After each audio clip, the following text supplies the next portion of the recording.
Surprise, surprise, surprise. It's me and Alycia. Hey, how you doing, Alycia? How you been? Look at all that hair, girl. Look at all that hair. Oh, my Banaka hairstyle. Went to Girl, see look at all Beyonce. that hair. Hey, Terry C. Hey, Affirm. Hey, Crystal. They all talk about hey, Alycia. Hey, Kay. Hey, Miss Julie. Yes, we are here. I missed y'all yesterday. It was hectic. That new moon was knocking me out. So I was sleep yesterday. So I wasn't able to get my self in order. But today we are here. And Alycia was like, come on, girl, let's get on here. So we on here and listen, we off the cuff. Keena ain't got here yet. So ain't no telling what's going on. Lord help the child. Y'all gonna get what y'all get. Thursday pop up. It's been so much foolishness going on. It's Thirsty Thursday. Look, you don't even know. I might have a drink over here or two or three. I don't know. I'm just saying. It could be one of them days. Listen, if I get too many get tips, my wine tumbler, I can go get the wine tumbler. listen, this straight out the bottle. I ain't even go hold y'all up. We just about to boop, boop, boop. So y'all go ahead and post y'all questions. Parking lot will be in the background. Y'all know that's Keena in the background. She'll be here shortly to catch y'all questions and start the list. But y'all go ahead and start typing y'all questions in there. Please do not come with me with these love readings. Do not ask me, do Willie lump love you. Just no, don't do it. There's 1,000 readers out there who would do it, and I'm just not. And y'all not gonna make my head explode. Listen, I ain't even got my summer glow because I ain't been outside walking. Hello, Marie from Canada. Nice to see you. Nice to meet you. If you haven't share, subscribe, and comment, please go to YouTube and subscribe because that'll be great.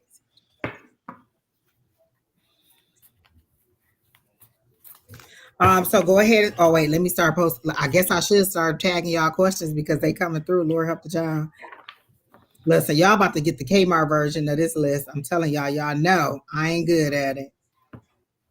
So I got K. I got you for. Oh wait, I don't want to show you a question. I just want to pin it. Let me take it off.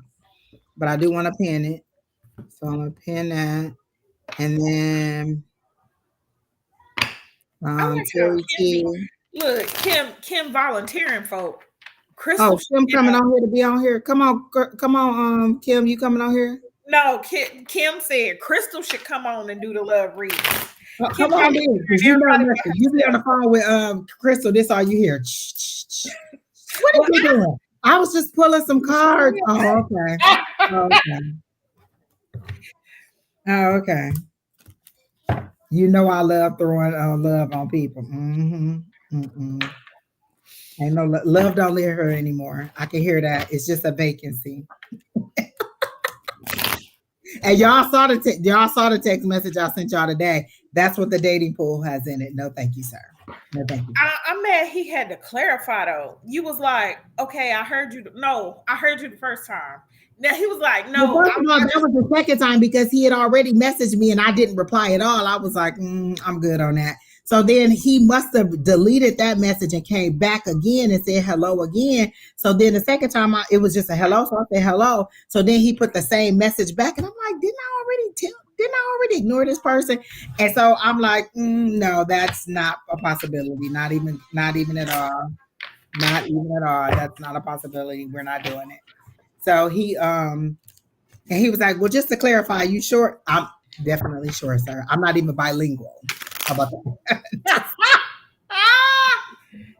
Hey, let me tell you something. Alexis Smith, don't come on here with that. Trying to get people to get into your inbox. We already know that you is not the one. No. Oh, Marie wants guidance on her personal energy work. All right, I'm adding you to the list.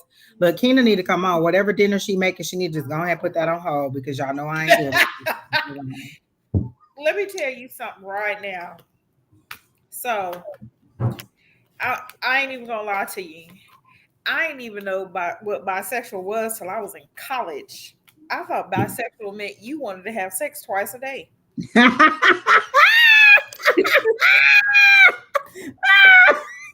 Somebody was like, "You bisexual?" I mean, I could be. You like, let me see. Let me see. Never happened twice a day, but I mean, I could be. Shoot. Sherry, I got you on the list too. I think. Let me make child, y'all. Lord help us. Oh wait, it's had 4, then it went 3. Let me check. Let me see. I got Marie, Terry T. Wait, Marie on here twice. Lord, somebody didn't get put on there. Let me check that again. It should be K. Okay. K. Okay. That what happened to her message, Lord? K It was was first. just general. I know K said general. Let me go back and find her. This energy good tonight. Oh, there you go. It is pretty good. Mm-hmm.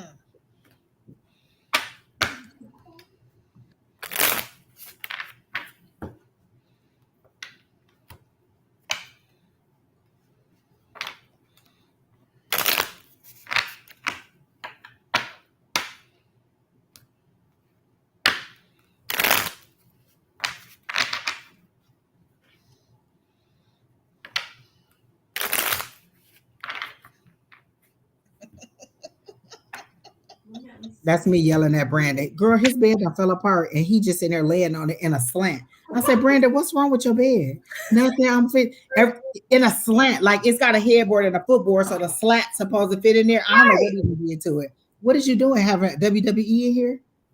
That's all right, because I'm going to get him just a regular old frame and just throw the mattresses on top of it. Because this is the last bed you get from me anyway. You 18, next bed you buy, you're by yourself. I'm not. I don't know what you've been doing in there, and in the bed is just falling apart. But after the warranty, so you didn't make it fall apart to the warranty. My sister just went in there, was like, Brandon, what happened? And he just laying it like this in a slant. He don't try to fix it. He don't try to do nothing. Just see you later. I just He knew he was in trouble. When you know you in trouble, you try to act like everything okay. You remember that? Who you talk about stop cussing at Brandon? How y'all know I'm cussing at Brandon? That's Crystal. How'd you know? Because he was about to get the beat down. I was about to go in. Listen, I was about to go in there with the broom and just be like, pop, pop, pop. What did you do to this bed? Literally, the top part is up and the other part, and it ain't even like slanted like this. It's like slanted to this side. So 3 parts of it is up and 1 part of it is down. And I'm pretty sure he could just put it back together. He just being lazy. But if that's how you want to sleep, like you on a slope, then that's how you gonna sleep. Because I'm just not gonna keep asking you what's wrong with your bed. He's just working my nerves. She said, because you making a mama face. That is right. I was screaming at him like a crazy person. Because he get on my nerves. Just gets on my nerves. Okay, y'all. I guess we can get started. Keena be here sooner or later. Lord help the child. Listen, I didn't bring my y'all know I wasn't ready. Oh, there she go. Lord help the child. Woo! I didn't bring my mouse in here, so you know I ain't ready.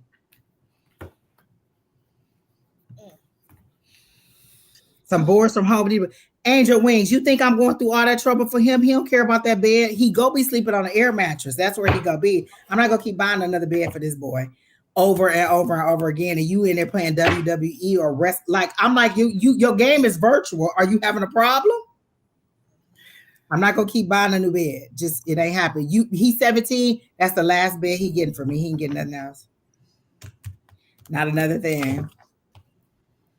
What you walk in on, Keena asking what she walked in on. Your sister Keisha went in there to say hi to Brandon, and she looked at the bed and it was on a lean like it's on hydraulics.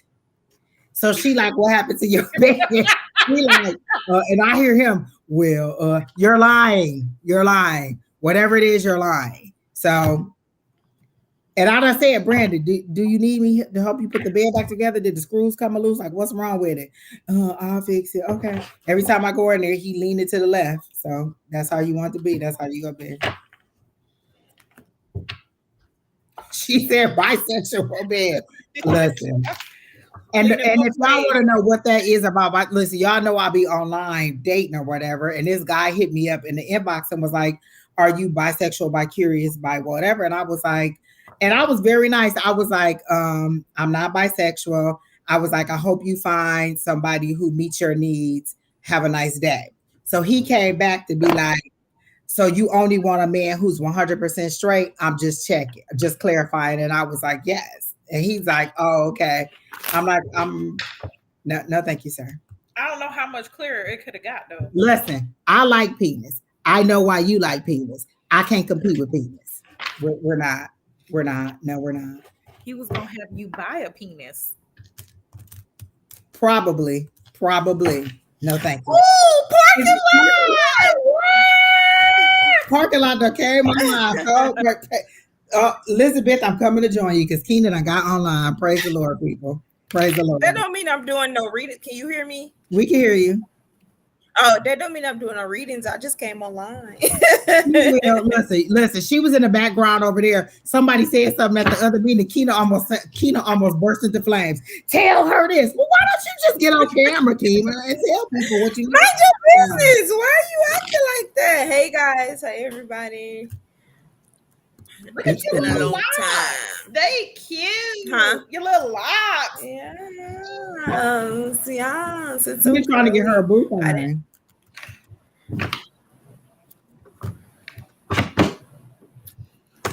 Everybody saying hi to you, Keena. Say hi. Listen, I know. we've been in the I background said, slapping people around for a long time. huh? I said Keena ain't been in the background slapping people around for a long time. They don't know what to do. Yeah, I ain't been on. Not only have I not been in the back. Oh wait, you froze, Keena. We don't know what you're saying. Yeah, you froze. Look, you was It's about to say been a something. long time. You shouldn't have left me. And now don't need to step two. Wait a minute. Okay, now you back. You back. Okay, Missy Elliott. Or was that Missy? Oh no, that was Aaliyah. That was Alycia. Aaliyah. Ain't come to class, nothing. Ain't I coming don't do nothing. nothing. So then Alicia was like, I was like, we having fun in class on Tuesday. Come on, Keena. Nope, I ain't doing it. Y'all think I'm stubborn? Right here, this a brick wall. This a brick wall right here. Don't believe the hype.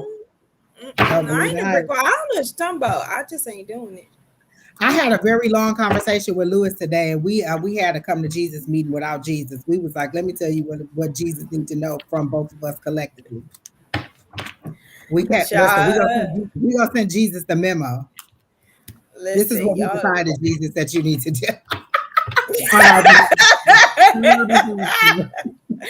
No, I ain't. Why what? Why haven't I been to class? I just don't want to come. I just didn't want to come.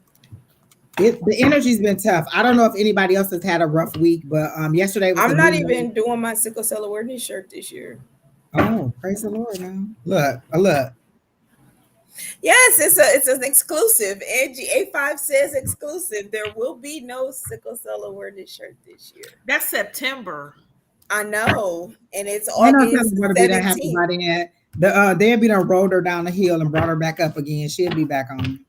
No, I don't have the mental capacity. I don't have the capacity. I don't, and I'm about to move. I don't. Alycia don't even understand. You ain't even speaking English right now. Alycia don't know how to deal with it. Where you going? Where you about to move?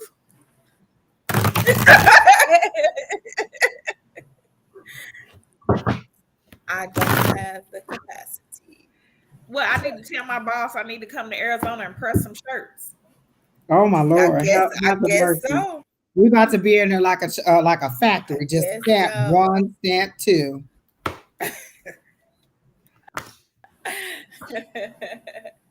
Oh wait, y'all! I gotta tell everybody we live. Hold on, one more second, and then we can go ahead and start the reading.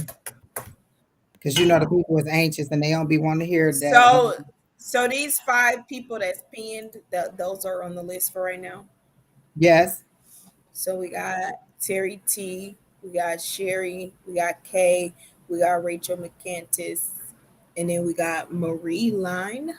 Yes, and Kay is first. I don't know what I did. I have tagged Marie twice, but Kay is actually first.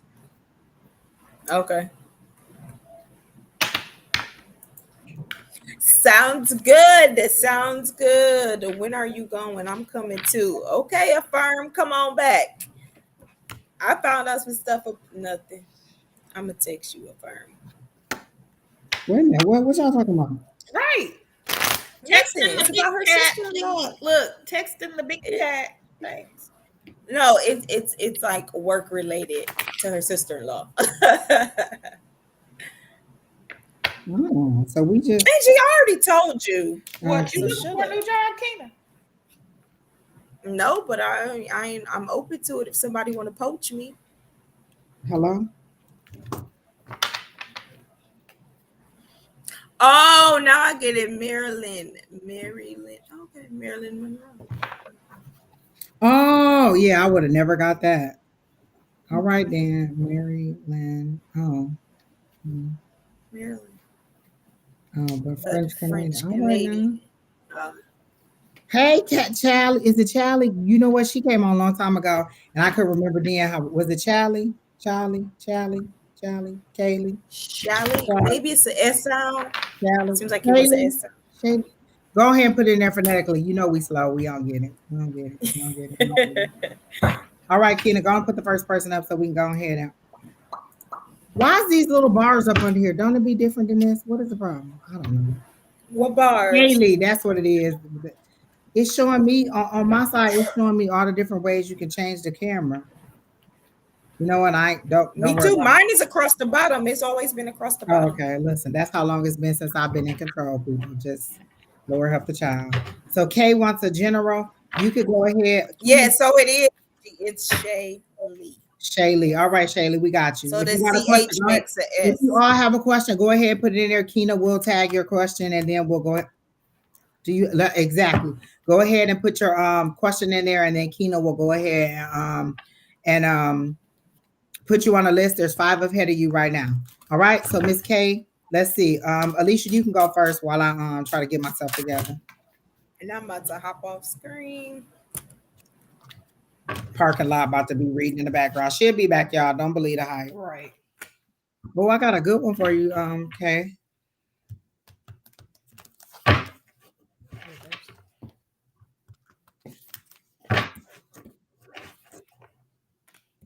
Oh.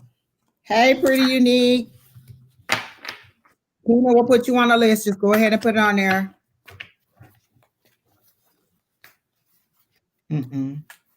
Shaylee, you know I don't do love readings.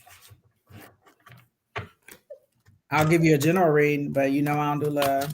And I really don't tell you about anybody else's feelings at all because I don't have permission to tap into his feelings. I have permission to tap into yours because you're on here giving me permission. You're asking me to go into his head and read his thoughts, and I don't have permission. What if he doesn't want you to know?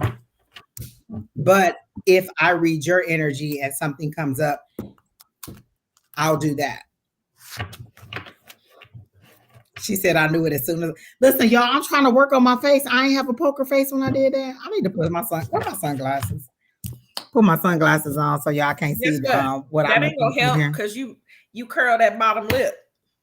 Look. What you curl that bottom lip. Stevie Wonder. What? No, I didn't see that. Ray Charles. I didn't see enough reading it all. You curl that bottom lip. You be curling that bottom lip. That bottom lip. I'll be trying, y'all. I'll be so trying. All right, let me put my glasses back. But I got you, Shaylee. I'll go ahead and do it. Use all your muscles in your face. Girl, if I use all my muscles in my face, the top of my head go blow off. I'll be trying, y'all. Lord help the child. Just, whoo. Something ain't right. Maybe I'm just sitting low. Y'all know I'm short. Maybe that's the problem. Let me see. Let me try to fix my camera. Oh, there you go. That's better. Oh, no. You know what? I don't know what I'm doing. Okay, that's better.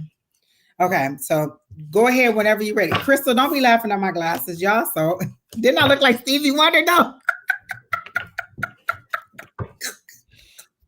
Listen, I ain't even opened it. Listen, this is Thirsty Thursday, so I'm about to open this Red's Apple Ale, and y'all about to get whatever y'all get. I'm going to get my wine tumbler right after this. All right. So you know that's mine. We got cake. I need a straw. I need to be classy. Let me go get Brandon out of his room. If y'all hear me screaming at Brandon, don't worry. But you know what? It don't even taste right out of a glass. I poured it in the glass and it didn't even taste right. I was like, what is this watered down? It tastes like apples that I had squares out the thing. It wasn't right. Those are good. Oh my gosh, Shaylee, you only 5'1"? I'm only 5'4".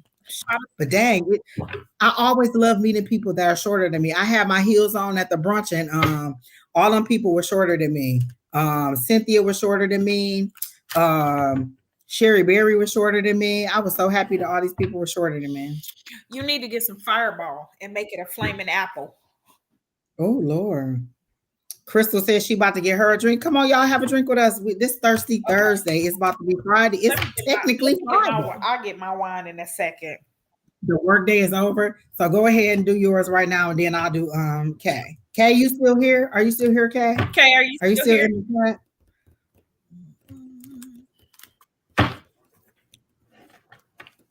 If you're not here, Kay, then I can go to somebody. I can go to the next person because Keena is getting that list together, y'all. Oh my God.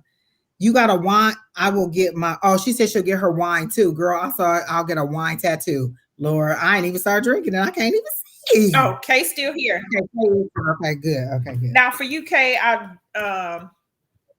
like to draw cards. I'm not. I don't get clear cognizance where I just get information. I'll draw cards and I kind of make a story. So I got Knight of Wands, which is quick decisions, ambition. But what really sticks out to me is that passion in the corner. And then I got Knight of Cups, which is offers, invitations, creative expressions. But I got Eight of Pentacles as well.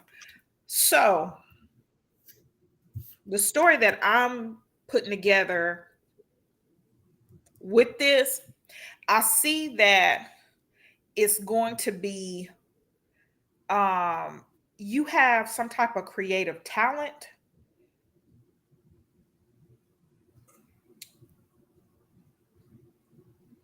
And you have a chance to monetize or make a business out of this. I see it's some type of passion that you have that's it's real creative. Knights of Cups, I have it says something about following your heart and romantic, but I get it as a sense of you're passionate about something. You're passionate about something,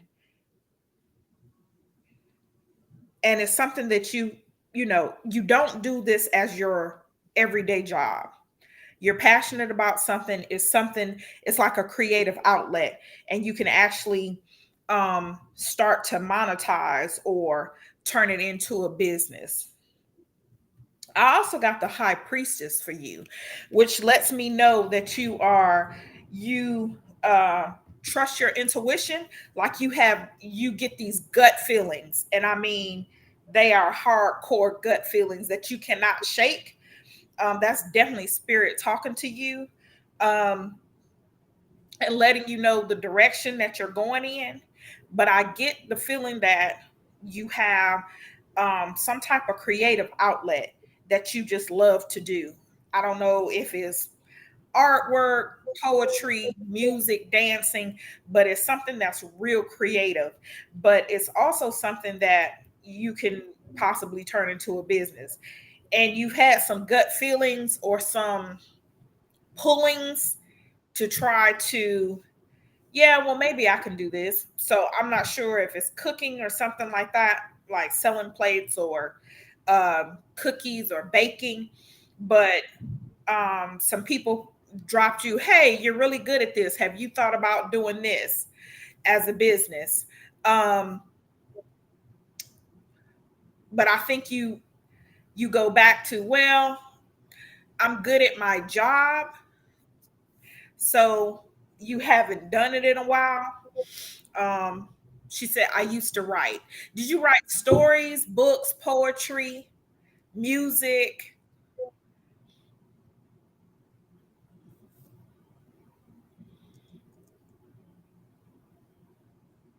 Because for example, and I just started it. I started grant writing on the side. So have you considered using your talents, writing grants for people? People are always looking for grant writers, um, stories, poems, songs. Has spirit been giving you signs to kind of get back into that? like you stopped it because you're like, I have to work every day 9 to 5. I gotta, work. I got bills. Um,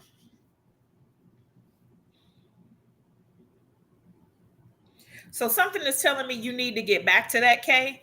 I don't know if you have a old notebook like filled with the stories, like you keep going back over what you used to, what you used to write. So my suggestion is like get a notebook, start writing that stuff down again, and let your creative side flow, because that's definitely how spirit is communicating with you. Y'all, I'm reading these comments and I just gotta put these glasses on because y'all is trying to kill me literally with these Go comments. ahead, Angie. I'm going to get my wine tumbler. But that's all I have for you, Kay. Okay, Miss K. So I immediately, when I went into your energy, the Empress card fell out, but then I heard it's time to go. And then they showed me a barren land. And then they showed me like a lightning bolt coming in to strike something down, to strike something out of your life. There's something you need to let go of. And so I said, is this a relationship? And I was reluctant to do it because, I don't like to do relationship readings or love readings. But are you at the end stages of a relationship or a situation that you need to let go of and you're not letting go? Because they're showing me a barren land, like it's all burned up. Um, it has no growth, it has no fertile land at all. Everything is all burned out, dried out, because there's no nourishment coming to it. It's time for you to go, it's time for you to move on. And so I got, it's time for you to go, this is done. And then they showed me lightning bolts that they're striking everything that needs to leave your life. So the relationship is done. Oh, so you said I stopped talking to a guy, and so they're saying it's done, let it go, move on, it's over. But you're in your Empress energy, which is that sexuality, that think that, that beauty, that control, that power, that, you are making yourself feel you understand how great you are, how much you have to offer. And so the moving on, you may have had the courage to move on, but you're still thinking, should I have stayed or should I have gone? And they're saying, yes, it was time to go, it was time to move on, something better is coming. And so then you're in the hangman energy, but the hangman is in reverse because you're stalling yourself, they're not stalling you. If it was upright, it would be like this, and that would be your higher power stalling you and holding you back. But in this case, it's in the reverse because the words are up here. The words are usually down here. So you're holding you back because you're wondering, should I have stopped or should I keep moving? They're saying, yes, you should have moved on. And so then there's that pessimism, that devil energy, that addiction. You're addicted, that feeling that maybe, like maybe I should go back, or maybe I should move, or maybe I should rethink it wasn't the best choice. And they're saying, go ahead and move on. It's okay. A new day, a new dollar. You need to be focusing on your finances, which I think is what Alycia was saying to you about how you need to get your side hustle or your thing on the side going. And so that's where it is, because it said another day, another dollar. You need to be focusing on your money right now, and the love will come. The reason love is so hard for us a lot of times is that we're so laser focused on it. And so everybody we meet, we start writing our name with their name, Angie, blah, blah, blah. And so now you're writing your name with their name, or you've already sent y'all down the aisle. And will my friends like him? And will this? And so what they're saying is just relax. If you have something else to focus on, then you're not so focused on love, and you're not so tightly wound on how the situation will work out, because you have other things that are taking your focus, and this is just something else that's in line with it. So this may be for a lot of people in the audience who has that question about love. Keep your focus on your everyday life. Love will walk its way into it if you're not trying to pull it in. When you're pulling on it so tight, it's pulling away from you because you're so laser focused on it. And you just kind of need to worry about your everyday life, your everyday task, and love will find its way to you because you'll be at a place where you're in a position to receive. A lot of times we're not in a position to receive, and so we're not getting the love that we want, and we're wondering like, well, why do I keep attracting this person? Because you're getting what you're putting out there. You're putting out desperation. You're putting out, I really need, I really want, and that's what you're attracting. So they're feeding that need. You have to be in a loving space and know that you're ready to receive love. I was just having this conversation with a friend. 20 years ago, Angie wasn't ready for a marriage. Listen, I always say me and my would have been husband 20 years ago would have been on cops. He would have been in one car and I would have been in the other car with my hands behind my back, just screaming and cussing and fussing. Because back then I was still popping off. I was still not ready to compromise. I had been doing it for so long. My mom had 3 girls before she had a boy. And so we really had a very masculine or aggressive approach to everything. We were the person who made the decisions. We had to get things done in the absence of a male figure in our lives.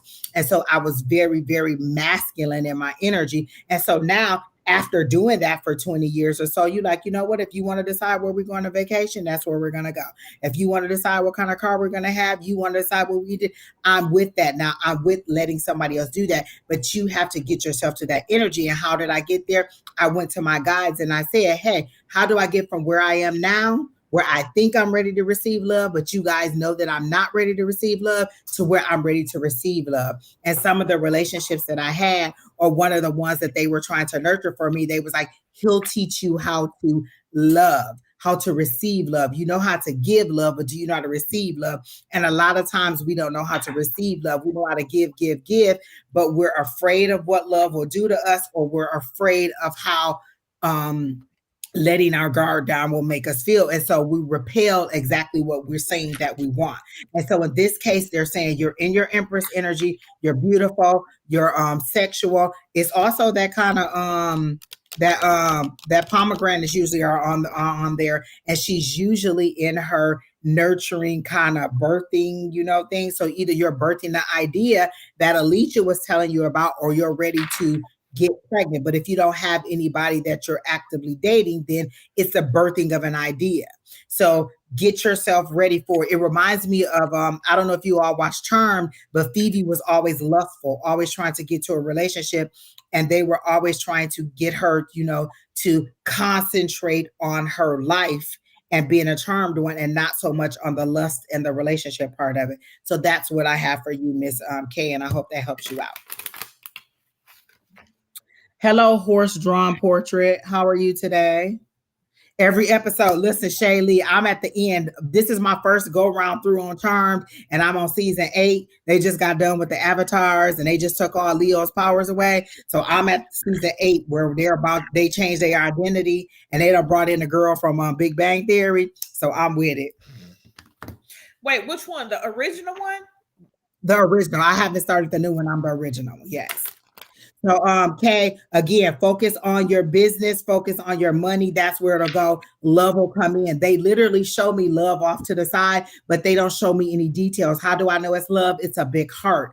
You're not ready for it because you need to focus on these things and get your things in alignment. And the reason you need to get your things in alignment is so there's not things that you're dependent upon. You won't be dependent upon his money. You are dependent upon his housing, or whatever it is that you are looking for. You'll have all those things for yourself. And so you'll come together. Love reading coming left and right. Oh, y'all can come in with them love readings, but I'm gonna give y'all a general. This just happened to come up in her reading about love, and letting her know that it was okay to go ahead and move on from the relationship she was in. So that's over. And they're saying focus on your money, and everything else will come through. Okay. So I hope that helps you, Kay, move forward. All right, Kina, who's next? I think it's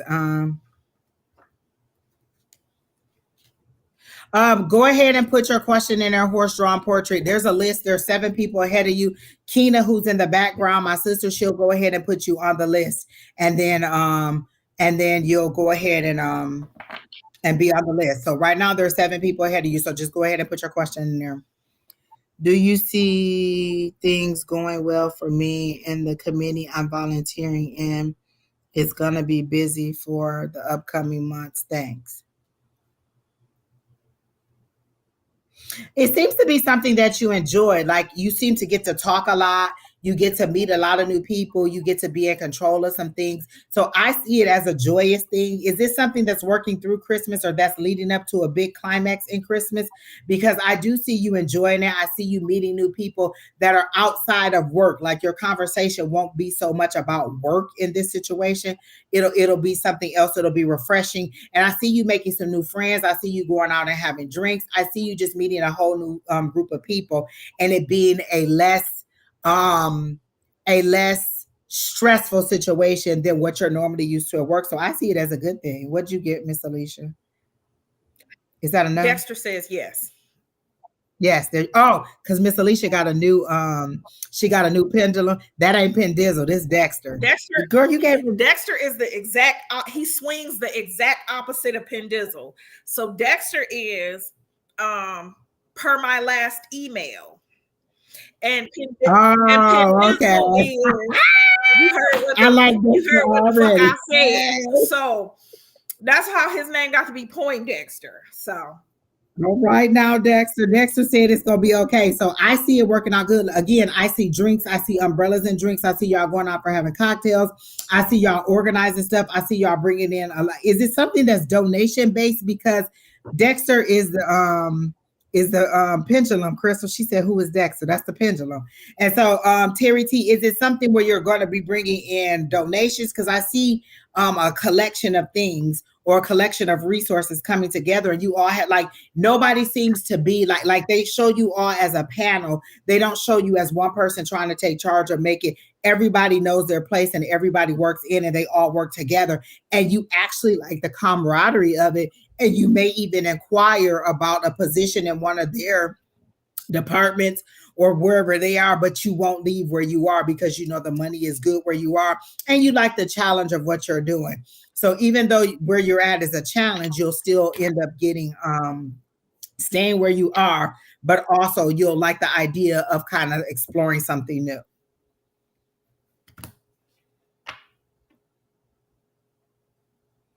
Getting on your business. This person keeps getting. Does he like you? Like, because as soon as I read that, it seemed to be one of those. You know how you just keep poking somebody that you kind of like. Does this person like you? Is that what's going on there? Like, Terry T. You know what? You keep having a lot of issues with people at work. I'm starting to believe it might be you.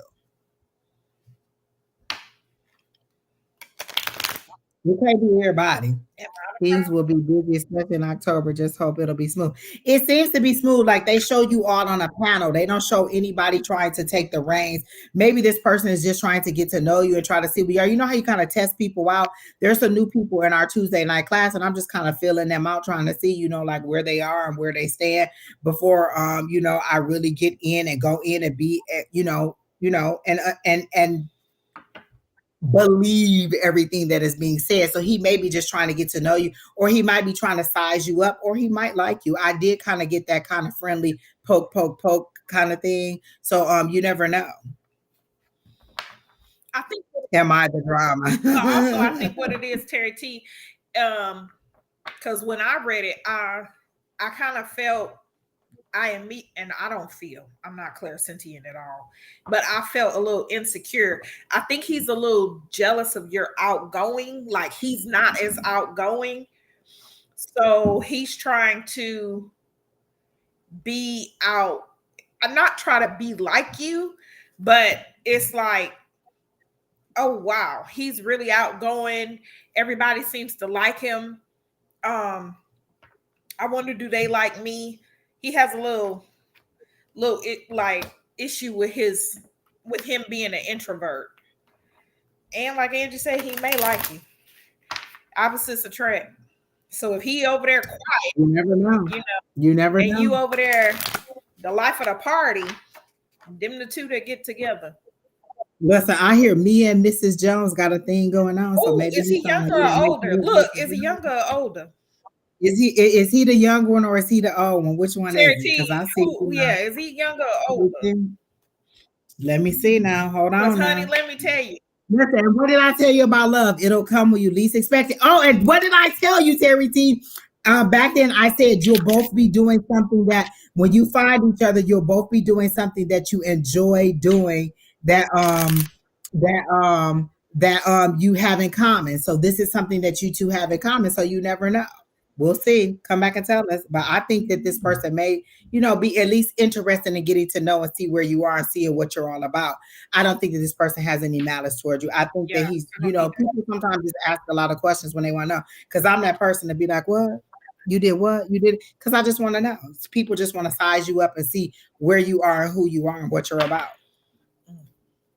So I don't get anything negative from this person. I get that it is a good thing. And you don't have to worry about it. But one of the things that your guys wanted me to tell you was that you are protected. Stop thinking that everybody has access to harm you. Um,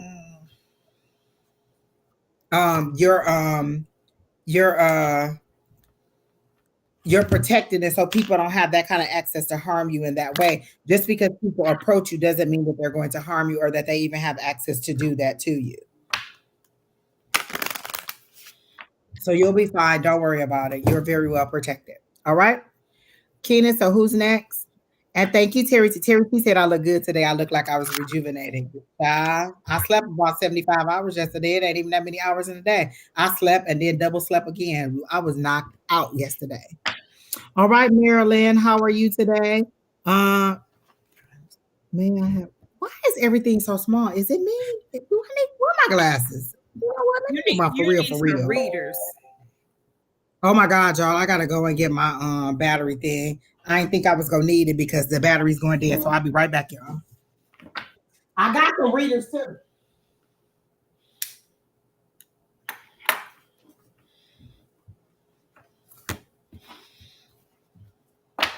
Guys, on my personal energy.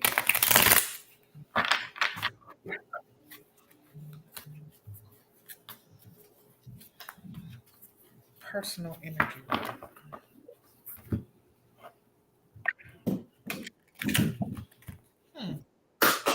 Personal energy. Maryland, personal energy. Okay, y'all, I'm back. I had to go get my for reals. I'm coming. Oh my God, Okay. We can wait for Angie to come back. She could have got disconnected. She'll be back. I ain't gonna leave you hanging on the screen. But I'm not reading. You need to be ashamed of yourself. So Marilyn asked her personal energy work. Now, when I read your question, I was guided to one of my newer decks.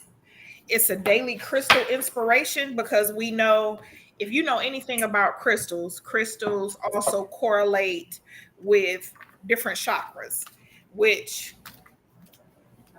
basically um, are our energy.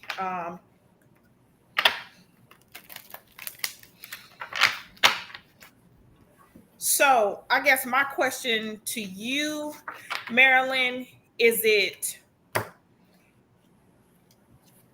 what type of work are you doing? Are you talking about like shadow work? Are you talking about you're working on your chakras? Are you talking about because it's so much energy work um,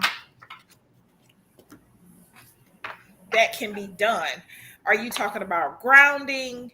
Um, are you talking about raising your vibrations? Are you talking about what else? Raising vibrations, grounding, shadow work, working on your chakras. So because when you say energy work, it's so broad. Like for example, with me, I received a reading that I need to work on my sacral chakra. That's just a dry spell, honey. Sacral chakra and my third eye.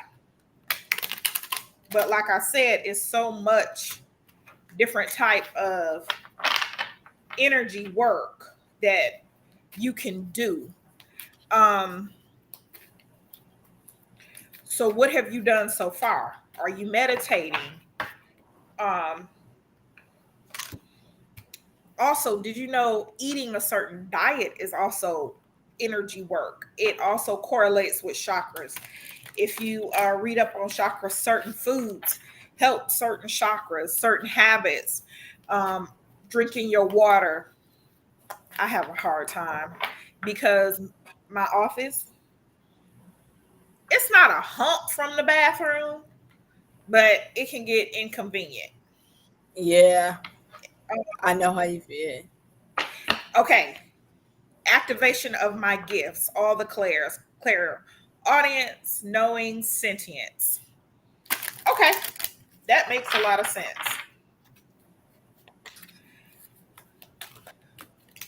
May I ask what gift are you proficient in right now? For example, I've been doing this over a little over a year. Guess what? I'm clairaudient. My daughter is clairvoyant. She sees. If it was in front of me, I wouldn't see it. I have to There's a snake in with a bitch. I have to hear it. Um, my brother, he's clairsentient. He feels it. When I was at home, he literally doubled over because somebody else had a stomach ache. Mm. I am hardly clairsentient. It ha- I have to be actually related to the person or be really connected with them. I shut that one down. I didn't like it. I shut it down. Like I remember I was going through a season and I could literally feel I was like, nope, not at all. I don't want it. Yeah, because I know sometimes Kim will leave class early. She's like, somebody got a Yeah. headache, somebody got a migraine, and I can't do it. Um, Also, what's the smell one? Mm-hmm. It's one that you smell certain things too. So, Marilyn, what I'm going to suggest for you, it does seem like people get certain gifts all at once. Um, I know Dawn is definitely knowing. Dawn is definitely knowing. Um, I can feel pain from past ones, get messages by smell, tape. Okay, so Claire sentient, Claire audience, Claire what? Claire, say it, Keena. That's why I typed it. I can feel pain from past ones, get messages by smell, taste. Okay, so you're definitely Claire. Everything hit me after a very traumatic health episode. Now, my question, okay, Clairsentience. Claire sentience, that's when you feel it. I've never heard of that clairfactience. That's the smell. Is that what it's called? Yeah.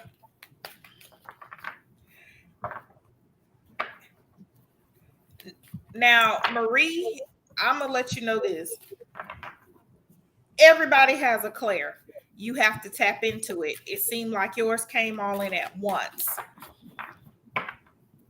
Your my It's clear. huh? Claire sentient, Claire. Oh, some people call clairgoustiance. I'm like, I've never heard it called that. Okay, clairgoustiance is what I heard it called.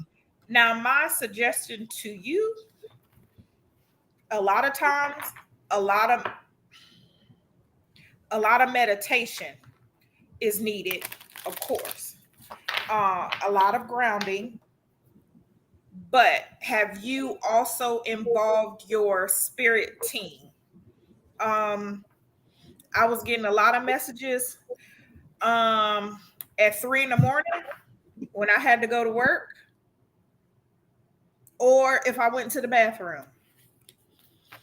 You have a gatekeeper. Are you putting your gatekeeper to work? Are you letting your gatekeeper know these are the conditions that yes, your team. So you have a gatekeeper with your spirit guides and your angels. You have a gatekeeper that will let your team know, or you let your psychic guides come forth. Maybe your mediumship guides step back when you do certain things. um are you letting your team know that this is overwhelming you?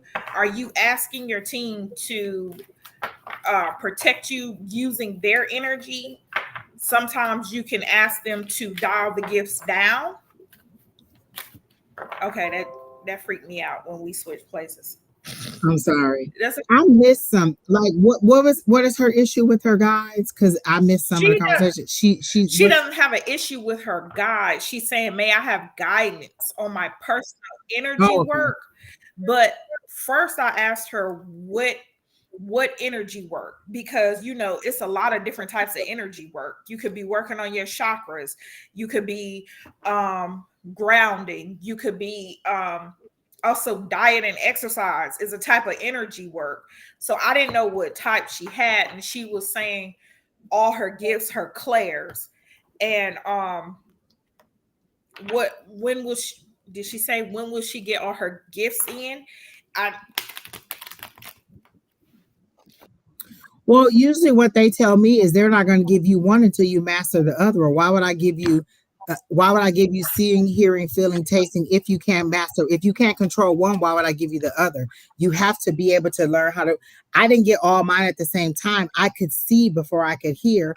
I could hear, then I could hear once I understood seeing. So the first thing I saw when I read your question is, are you practicing? Are you doing it every day? And then I heard, do you have the confidence to believe in what you're doing? Like, are you timid about what you're saying? When I used to do readings, I used to wonder if I was saying, if I was on track, because sometimes I would get somebody in front of me that would be stone faced. They wouldn't say anything. They wouldn't give me any feedback. And so they started giving me, so my guides gave me feedback.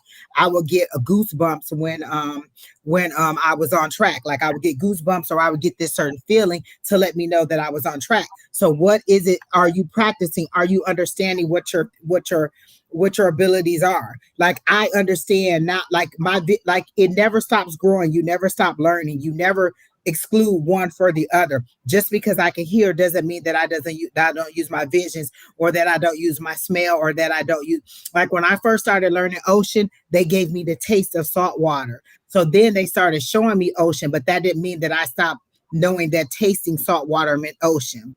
So you build on them. You don't get one and exclude it for the other one. You build on them. Why would I give you something if you don't have the foundation of how to use the other one? Now you're just firing off, you're just triggering off, and you're not understanding. You have to understand the signs and symbols that you're receiving. I still get symbols now that I don't understand, and I have to say, okay, well, what does that mean? And send them to explain to me what that means. But I don't exclude one for the other. But you also have to practice. That's how we all grew together, is that we all have class on Tuesday night. Some of us go on Monday night. Then we come live on here. If you're not practicing with different people, then you're not going to get your database bigger. And you also have to continue to grow in what you're learning. So how do we get more understanding of what our abilities are? We get more symbols. We get more practice on different people. We don't just practice on the same person over and over and over again. We practice on different people. And in a way for me to build my confidence, my guide said, listen, you say it exactly the way that I say it. If I tell you to tell this person to quit their job and open a Taco Bell, then that's what you say. You don't go to them and say, hey, I think you need to get your resume together. You might want to look for another job. That's not what Spirit said. Because if I say, open a Taco Bell, that may mean something to them. You say it exactly the way they say it. You do exactly what they tell you to do.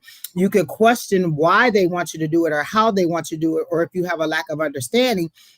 But you don't just go in and be like, oh, okay, well, I should be a master at it as soon as I start. We're all still learning. You never stop learning. And so your abilities will grow as you practice more and get an understanding of how to use it. If you're learning to ride a bike, you don't learn how to ride it Monday and then never ride it again. How do you get good on it? How do you know how to get speed? How do you need to go downhill, uphill, change your gears, make a sharp turn, stop?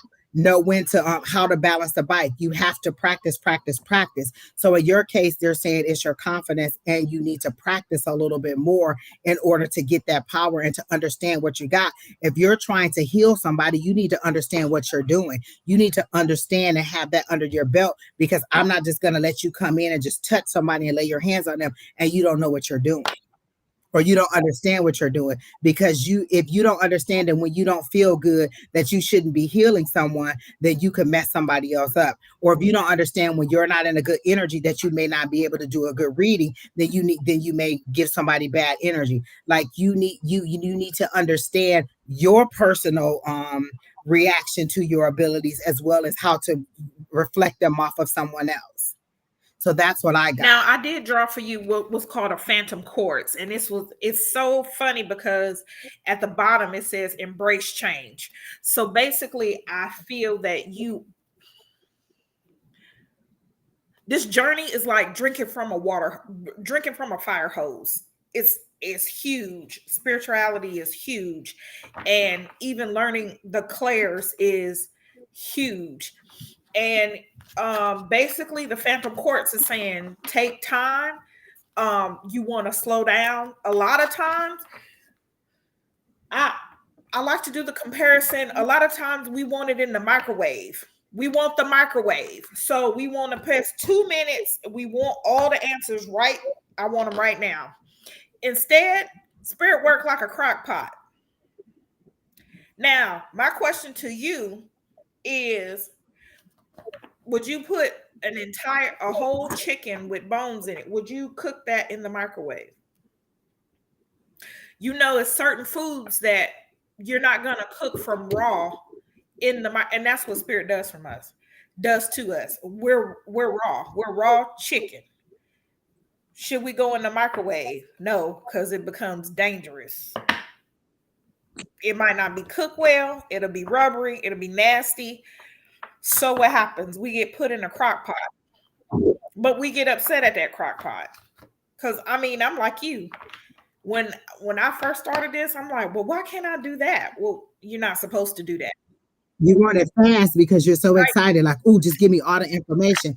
And she said, guidance, what is it that you're looking for from your guides that you're thinking that you're not getting? What is it that, like, because you said guidance, you wanted guidance from your guides, I think it was. Keena, can you put the question back up? So what is it that you're thinking that you're not getting, or that you're asking them for? Because it may be just a lack of understanding as to what you're asking them for and what they're giving you. So what is it? You said, may I have guidance on my personal injury work? So what is it that you need? You want them to tell you a better way to do it, a deeper connection? Like, what is it that you're wanting to, because they're telling me confidence and practice. That's what I'm saying. And you're saying, I'm open, I'm doing it, I'm whatever. But they're saying, are you confident in what you're doing?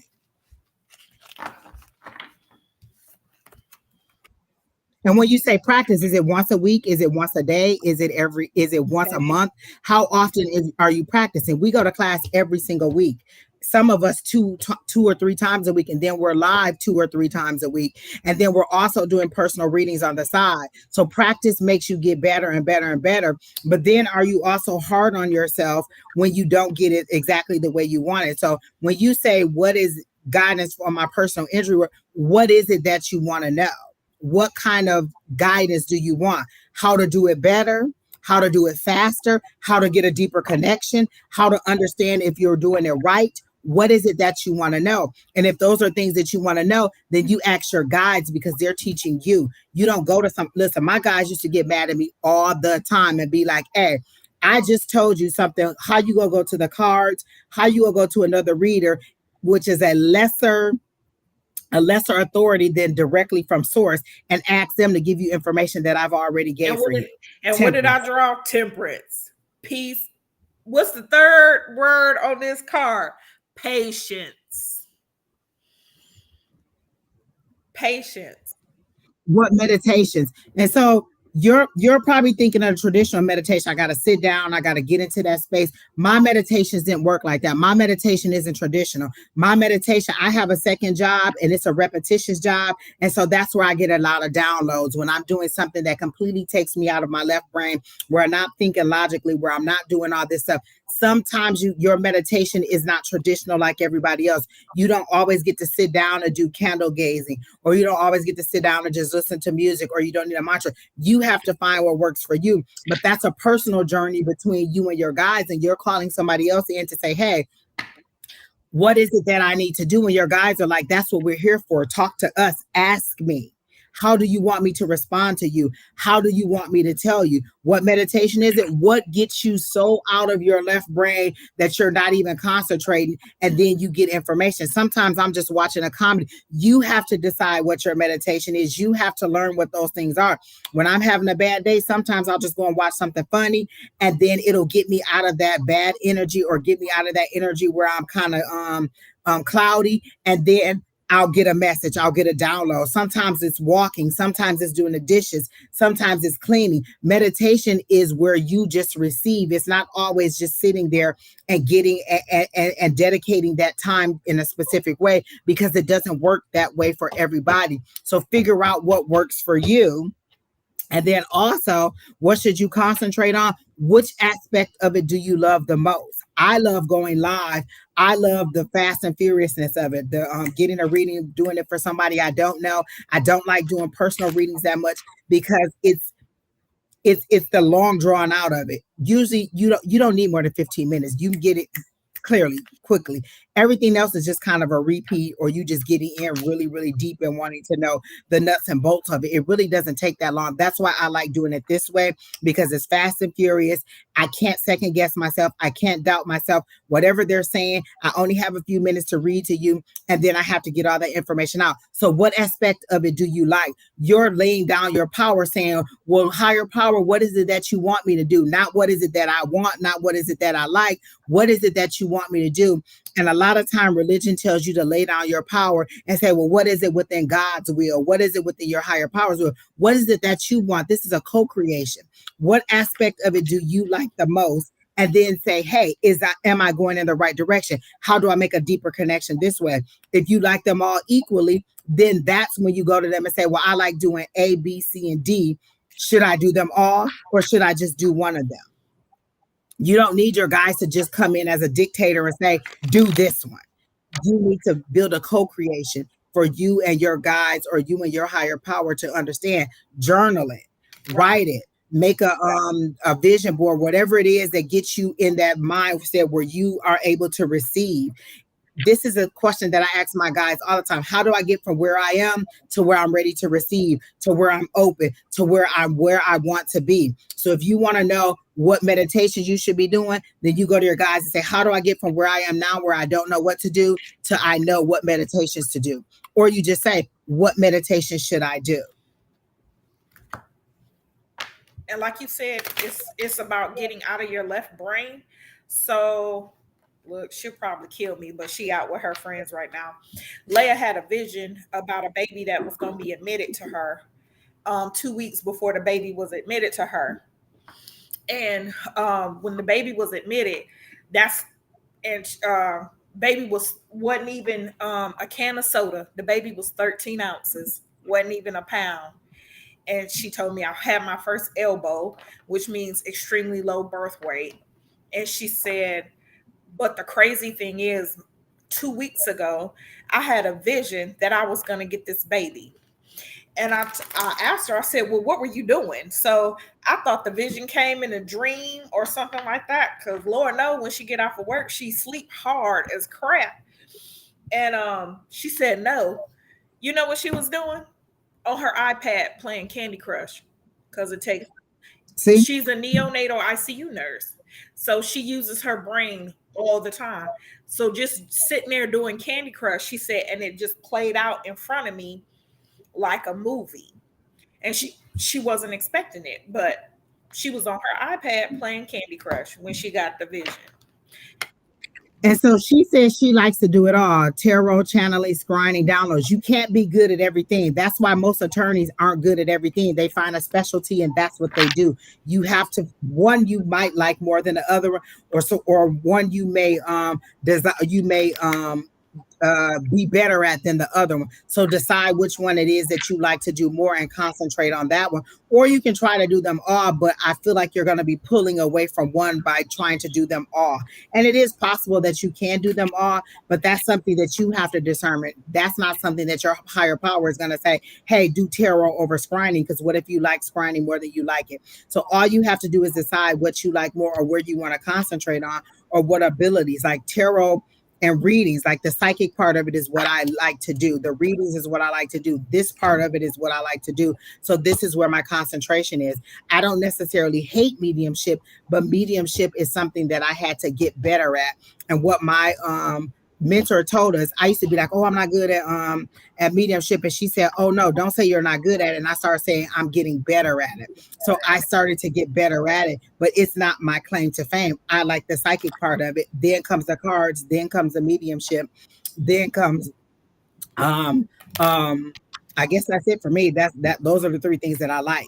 And so in that order. So if I have to go, I'm always going to pull on my psychic first, and then I may pull out cards if I'm not getting it, and then mediumship if it comes in. I'm never going to start a reading and be like, you know what, let's just go right into mediumship. Well, I'm not going to say I never, but at this point, that's not where I'm at.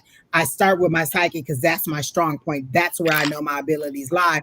If I'm not getting anything, then I'll pull some cards for you. And then if I'm not getting anything that way, or if mediumship pops in, then I'll come. So I prioritize them in the way that I find enjoyment in them. But if you think that you equally like them all, then I guess that'll be something you have to figure out what you want to do. Honey, you might as well think I work at the tables in Vegas. I'm the card puller. I love my cards. I never think that somebody else's ability is better than yours. Everybody's ability is keen to who they are. Everybody gets an ability for where they are and what your purpose is. So just because I see doesn't mean that it's better than somebody who can, than somebody who can only hear or somebody who can only feel. Everybody's ability is necessary for what it is that their purpose is. So I hope that helps you, and I hope that helps you to move forward. But again, for me, they told me you confidence and practicing. All right, Tina. So who's next? Did you have anything else for Marilyn? All right, Keena, who's next?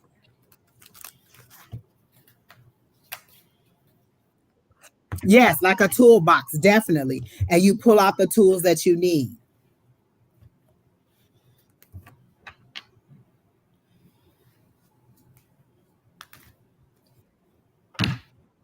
Yeah, that was the for me it was psychically, and I really heard confidence, and then I heard practice more.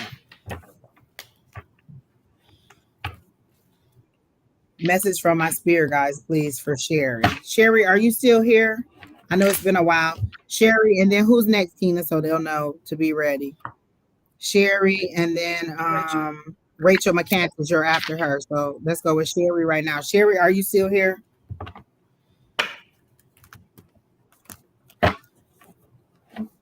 Marilyn, do you do mediumship? Because they're showing me like more of a rising from the dead type thing. Do you do mediumship? So that may be the next thing that you're really getting into. She did say her gifts came in after like a health scare.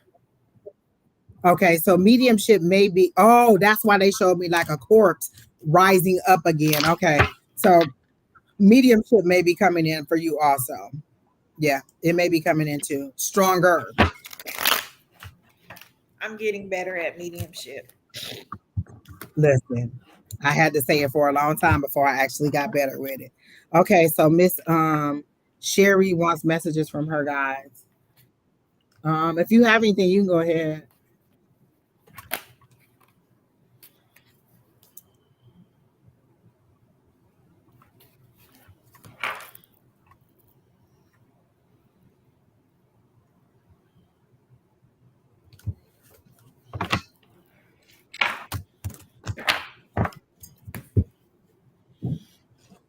For some reason, I'm being drawn to this Light Seers Tarot deck.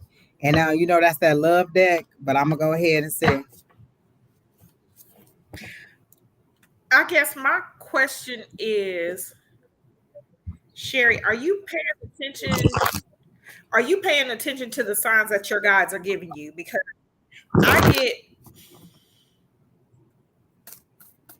I get this feeling of like frustration, but I get it like actually from your guides. Like we've been sending signs because the card that fell out was Two of Wands. So it's like a choice, a decision, a path. Is it that you are you trying to decide? I don't know if it has to do with religion. Are you trying to decide? Um, mm, I don't know. It's just I just feel frustrated. It's just like frustration. Like they've been giving you signs. Crystal's such a scaredy cat. Affirm said that she heard her guys calling her name on the airplane several times. Crystal was like, I just would have went to sleep. Let it go. Intentionally. You just go die on the Let me plane. tell you something. This morning, it was 7 o'clock in the morning, and I thought I left Leia outside. I heard somebody knocking on my back patio door, and they was like, Alycia. And that's what Leia does when she's frustrated. She calls me by my name. So I was like, my alarm ain't even go off. So I opened the back patio door. I'm hollering Alycia. I thought she walked around to the front. I go to the front door to open the door. Then something said, look at the microwave. It wasn't even 7 o'clock. So she wasn't even on the way home. I was like, first of all, why are y'all waking me up before my alarm? Let's talk about that. Because that is not, I do not see the signs. Okay, so do you see any synchronicities like when you look at the clock or different numbers 11, 11, 12, 12, 333, 222?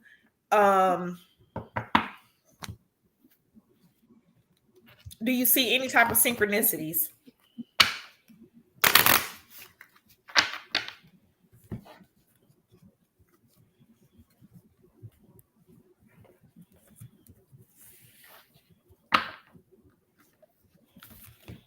Or do you see a repeating number pattern? Let me put it that way, because you may not see like 222, 333, 444, 555. You may see a different pattern. So you do see the repeating numbers 111. Sherry, baby, that's a sign. Like my baby says, it's a sign.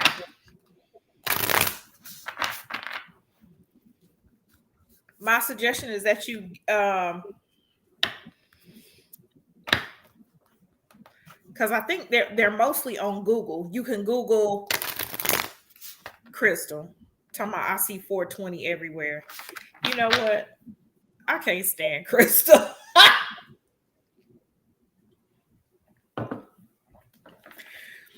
My suggestion is that you Google angel numbers to see what 1111 means.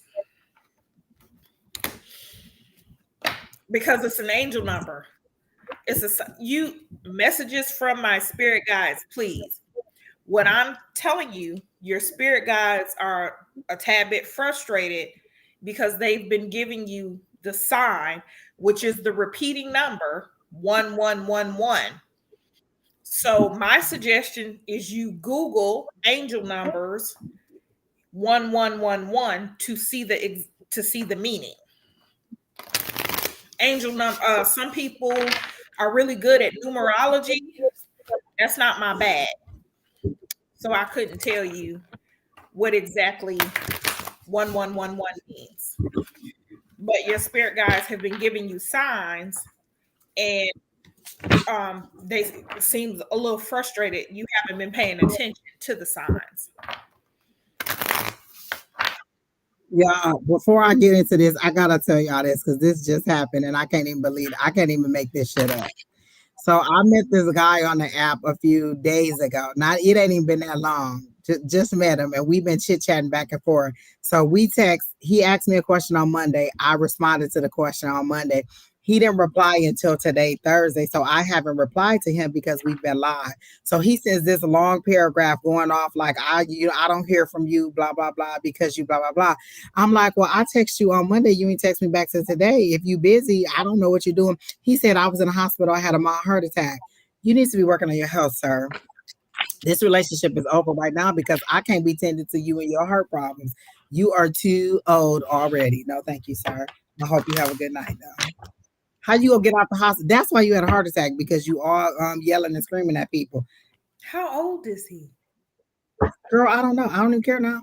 Listen, you were in the hospital for a mild heart attack. My insurance, my abilities, my lifestyle is not capable. Wait a minute. You know what? Let me check to see how old it is. It might be my Anna Nicole mama. Hold on, wait a minute. But you know, it's a lot of sick dudes. It's called nurses with purses. They looking for good women with good jobs because they know they sick and about to die and about to leave you with a bunch of hospital bills. Sweet Troy 111. First of all, no, he's not going to change. Think of you at the age that you are now. Are you going to change? Are you going to stop being the person that you are? You are set in your ways, honey. You've been with this person long enough to know that this person is not going to change. You didn't even need a psychic to do that. People don't change like that. If he's hot tempered and that's the way he's been the whole time you're in a relationship, you don't need the Lord to tell you that. You need your common sense to tell you, no, he's not going to change. He's going to be hot tempered. Obviously, that's what attracted you to him, because they showed me him on a motorcycle. They showed me with that bad boy attitude, and that's what you liked. And now you don't like it because he won't calm down. Like they said, don't turn red flags pink, and that's what you did. You allowed that hot temper to be something passionate, and ooh, I like it, and he's a bad boy, and he's all about being there for me. But no, he is not going to. In your 50s, do you really think somebody in their 50s is going to? No, he's not going to change, honey. He's not. He is set in his ways, and he's going to be. You liked him when you met him that way, and now that you're older, you think he's going to change. No, he's not going to change. He is who he is. So no, you don't need it. What is my advice? There is no advice. You ask, is he going to change? No, he's not going to change. And you're asking me common sense question. He's cold and unromantic. If you want somebody to be romantic, then you have to leave and move on and find somebody else new. These are choices. It's not like you need somebody clairvoyant to tell you, oh, you need to leave. He's not treating you right. Common sense ought to tell me, if I'm not happy in the relationship, I'm not receiving what I want from the relationship. Not in a selfish way, but you know what I'm saying? If he's cold, he's unromantic, and he's unloving, then either the relationship is broken down to the point that you need to go, or you need to just move, or you need to go to counseling. But at this point, you already know who he is. So you're just wanting somebody to tell you whether you should leave or you should stay. And that's not something I'm going to tell you. That's a choice that you need to make based on the relationship that you have with this person. But no, he's not going to change. You know about who's he? We read here. You know what? Sweet Troy. All right. See, this is why I don't do love readings. This is exactly why I don't do love readings. Miss Sherry, let me get back to you and your guys, because Lord help the child. Miss Sherry, I also pulled for you one of my sign of the time oracle, and basically it says focus.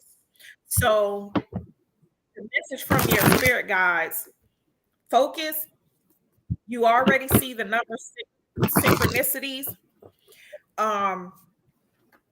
Next is meditate. There are a lot of guided meditations on YouTube where it talks you how you can talk through and meeting your spirit guides, because they want to meet with you, they want to work with you. But that's what I have. Focus and find out what your number synchronicities mean, and pay attention to those synchronicities that you see, because that's where your message is. Sherry, the initial message that I got for you when I first started your reading was they showed me like somebody fading from your life, like your fingertips fading away and you still trying to reach out to them. Did somebody just pass, or is somebody about to pass in your life and you're holding on to their memory, or you're holding on to what you wanted it to be? Because they're showing it like you're reaching out and you're trying to touch them with your fingertips, and they're saying you need to just go ahead and let go. This is something that you need to move on from. So did somebody in your life just pass on, and maybe they're trying to connect with you from the other side, but you're holding on to the memories of them in life and you can't get over it, so you're not receiving the messages that they're trying to give to you? Could that be what's going on? Is that why they're showing me you reaching out for someone and not letting go because you're holding on to their humanness and you're not receiving them in their afterlife? So did someone recently die? Or is someone fading away from your life? That's what I'm getting for you, Miss Sherry. Is that someone is fading away and you're not letting it go? Is it my mom? I don't know. They're not showing me who it is. Is she deceased or did she just or is she deceased or is she fading away? Because it's somebody who you're not letting go of them. You're not letting go of them, and you keep seeing them. You keep holding on to the pain of the loss instead of allowing them to reach you from the other side. So that may be the signs and synchronicities that you're getting, is that they're trying to reach you and you're not getting them. When our loved ones try to reach them, sometimes you'll smell the food that they like, you'll smell their perfume, you'll want to watch a movie, you'll want to hear a song. They try to reach us in all different ways because like if they talk to you, it might scare you. Like for Crystal and Affirm, if their deceased loved one actually vocally spoke to them, it might scare them. So they have to reach you in a way that will not scare you. And so this person is trying to reach you from the other side, or trying to get you to let go of the pain of their loss so that you can so that you can talk to them other side in the joy of their still ability to be able to communicate with you. And so what they're saying is stop holding on to the pain. Like whether it was a painful loss, whether it was whether it was a long-term loss, or whether it was something that just or it happened suddenly, or whether it was a long drawn out illness, let go of the pain of it so that you can now step into the joy of still communicating with them. You won't let go of the pain of it. You won't let go of the memory of the loss. You won't even enjoy the time that you had with them because you're so stuck on the loss of it. You're holding on to the pain because you think that's all that you have left, and that's not how they want you to see them. If you pass now, is that how you want your family to remember you, in how you passed, or in the life that you lived with them, or in you trying to reach them after? Because our loved ones, energy isn't created or destroyed, it just changes form. So your loved one is no longer human in this human suit, but their energy is still there for you to tap into and for you to reach out to. And so what they're saying is you need to let go of the pain of it. Okay, I never know when he died because of family drama. Why do you need to know when? It doesn't matter when they're trying to reach you and get to you. It doesn't matter when, how, or whatever it is. Let go of the pain of it. And it may not be him. It's just someone you're holding on to the pain of it. If you don't know when he died, then how are you holding on to the pain of it? I don't think it's him. I don't think it's him. It's whoever it is, because they show me you still trying to touch fingertips with them. Like your hand is outstretched and you're still trying to touch them through the memory of it, and you're stuck on the loss of it. So this person, you know exactly when they passed on because you're trying to hold on to them. And what they're saying is let that go and remember the joy of their life. So this is somebody you would have communicated with regularly, and you would have been around when they passed, or you would have known about their past, and you're holding on to the negativity of it. And what they're saying is let that go and dwell on the joy of their life.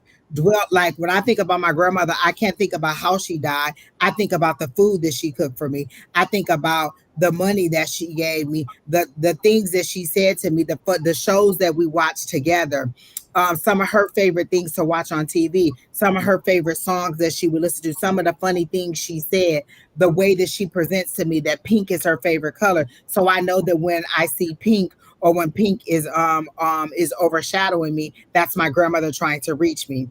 When I want certain foods, I know that's my grandmother. When I am having a stressful time, or when things are a little bit chaotic, my dreams take me back to my grandmother's house, because that's where I grew up and that's my safe place.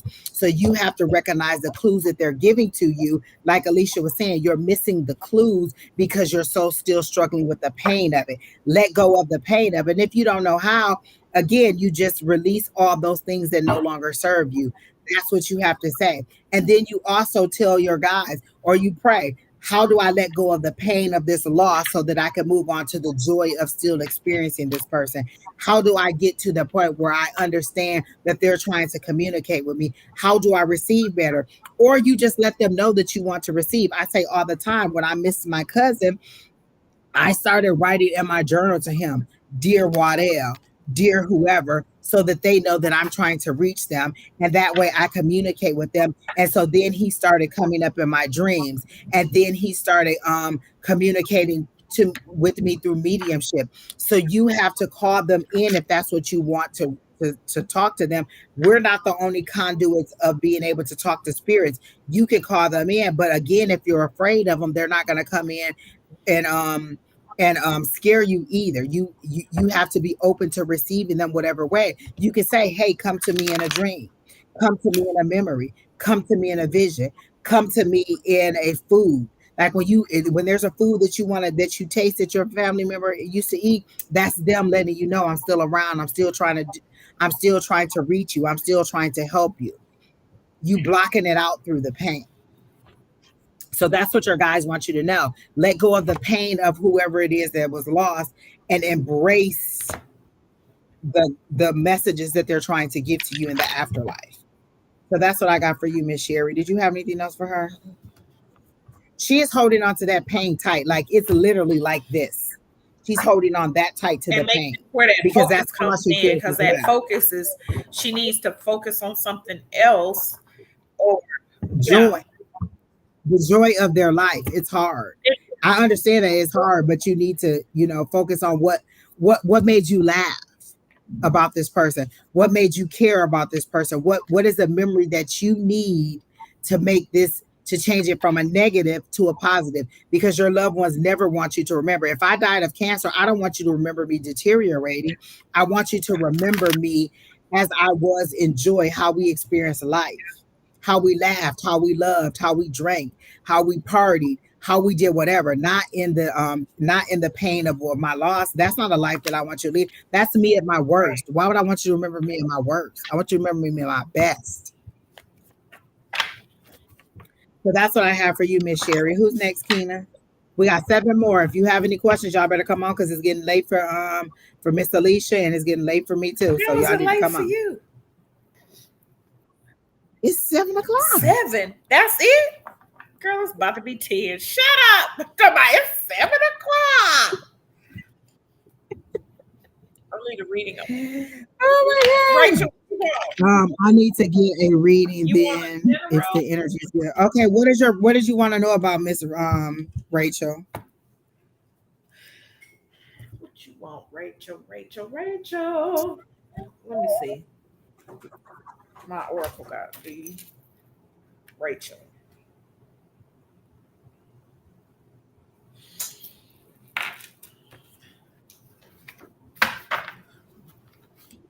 Talking about something, it's almost it.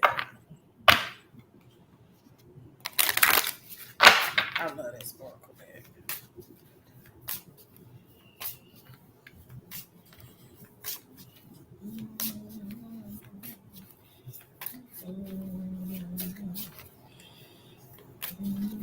Rachel. Oh, you're welcome, Sherry. But they have been sending you signs, honey. You just gotta pay attention. That's all.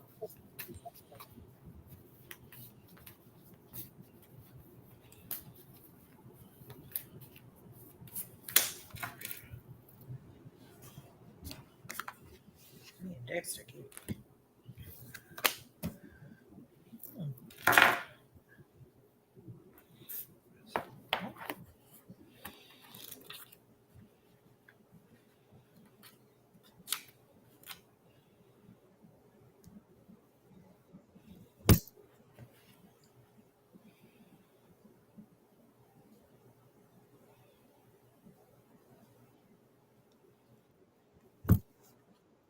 Y'all, I promise. I can't put into words, so I think just a general. Okay. All right. I get a ball of chaos that you're living inside of. Like there's a big ball of chaos that is surrounding you, that you're operating in, but they're saying all you need to do is step outside of it and find the peace that you're looking for. You seem to be operating exactly. They Possibilities. show it to me as a Stepping big out of ball your like comfort that. It's zone. a big red yellow ball of chaos that you're operating in, but you won't step outside of it because you're afraid to get out of your comfort zone. Yeah, yeah. um and you're constantly coming here asking for advice because you want somebody to walk you through step by step by step. Okay, that's what you told me to do on Monday. What you want me to do on Tuesday? What cards came up for you? The Magician and the Empress, because you're in control. You have all the tools you need. What are you going to do? If my mom gives me a car and the keys to the car, and then I come to her and say, well, are you going to take me to work? She like, I already gave you the keys to the car. You have the transportation. Why aren't you driving? Why would I then go back to my mom and ask her how I'm gonna get to work? She already gave me a car with the keys. You have all the tools you need.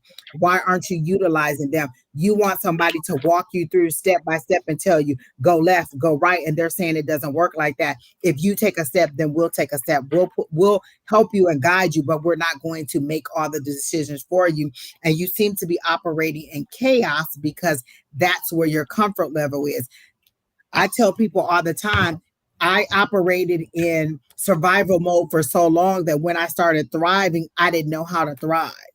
I didn't recognize thriving. My prayers still lean toward survival because I didn't know how to thrive. And now that I'm learning to thrive, I'm wanting to go ahead and flourish. I want to go to the next level. And so sometimes it's hard to get out of that survival mode into thriving mode into the next thing. And so what they're saying is you need to step out of that ball of chaos, step out of that confusion and into some peace and understanding. You set the stage. We're giving you all the tools. You're just laying them down. You're laying down your power and not moving forward. If you're not happy in your job, look for a new one. If you don't make enough money, get another job that pays you more money. If you don't like where you live, if you don't like your landlord, if you don't like your car, these are all decisions that you need to make. You don't need somebody to guide you and tell you what to do on each of those things. I've given you the power of discernment. Your mind is the strongest tool that you have. How are you using it? Or are you just letting it wither away? And what your guys want you to know is, how are you going to use the tools that we gave? And how are you going to that's move another forward? thing. I'm getting that you're not trusting your intuition. I'm getting that you are so afraid that you're going to make a wrong decision. Like you have the gut feelings. Like it's like, okay, I'm supposed to go left. You literally fit. I know I'm supposed to go left, but I see you frozen. Like I'm so scared to go. I know I'm supposed to go left, but you keep looking forward. Like you don't want to move at all. Like you get the gut feeling, you have the gut feeling because spirit has given us everything that we need to move forward, but it's like you don't want to trust it, but you don't want to trust anything else either. But most of all, you're not trusting yourself. It's like they're telling you 1+1 is 2, and you like, well, why is it 2? Is it really 2? How do you know it's 2? Where did you get the 2 from? What does the 2 mean? What does the 2 look like? Is the 2 a number? Is the 2 a letter? Is the 2 a word? They're giving you everything you need, and you're questioning it because you don't want to move forward. You don't want to actually step out of the chaos and into the calm. Because they showed me the 6 of Swords, but this is weird for me because your six of Swords is usually going from the chaos to the calm. Yours goes forward and then you pull it back. Yours goes forward and then you pull it back. You're automatically pulling yourself back from the peace and the calm because you won't want to make those decisions. And it's okay to make mistakes. And they're not necessarily mistakes, they're lessons. How are you going to grow if you don't at least make an action or do whatever it is you want to do? A lot of people will stay in a job miserable for 15 or 20 years instead of moving forward and going out and finding something else. I'm the person to be like, oh, okay, 3 years, I don't think this is working out, I'm gonna move. I had 3 jobs in 60 days. Okay, 3 jobs in 60 days because I was like, oh, I don't like this, don't like this, don't like this. 3 jobs in 60 days. I'm not a person that's going to stay in a place where I am not happy for a very long time. But At this age, it's just not. Listen, people be talking about life is short, life is long, honey, especially when you were miserable. And I'm not going to just sit in misery for a long time because I'm afraid to But move like you said, forward. it's If I also, make a mistake, it's just going to but reroute like you me. said, it's also a fear of failure. And Rachel, and let me just tell you this: Michael Jordan was cut from his high school basketball team. Yeah, I did right. not know that. So literally, the greatest basketball, well, to me, I'm gonna say to me, the greatest basketball player of all time was cut from his high school team.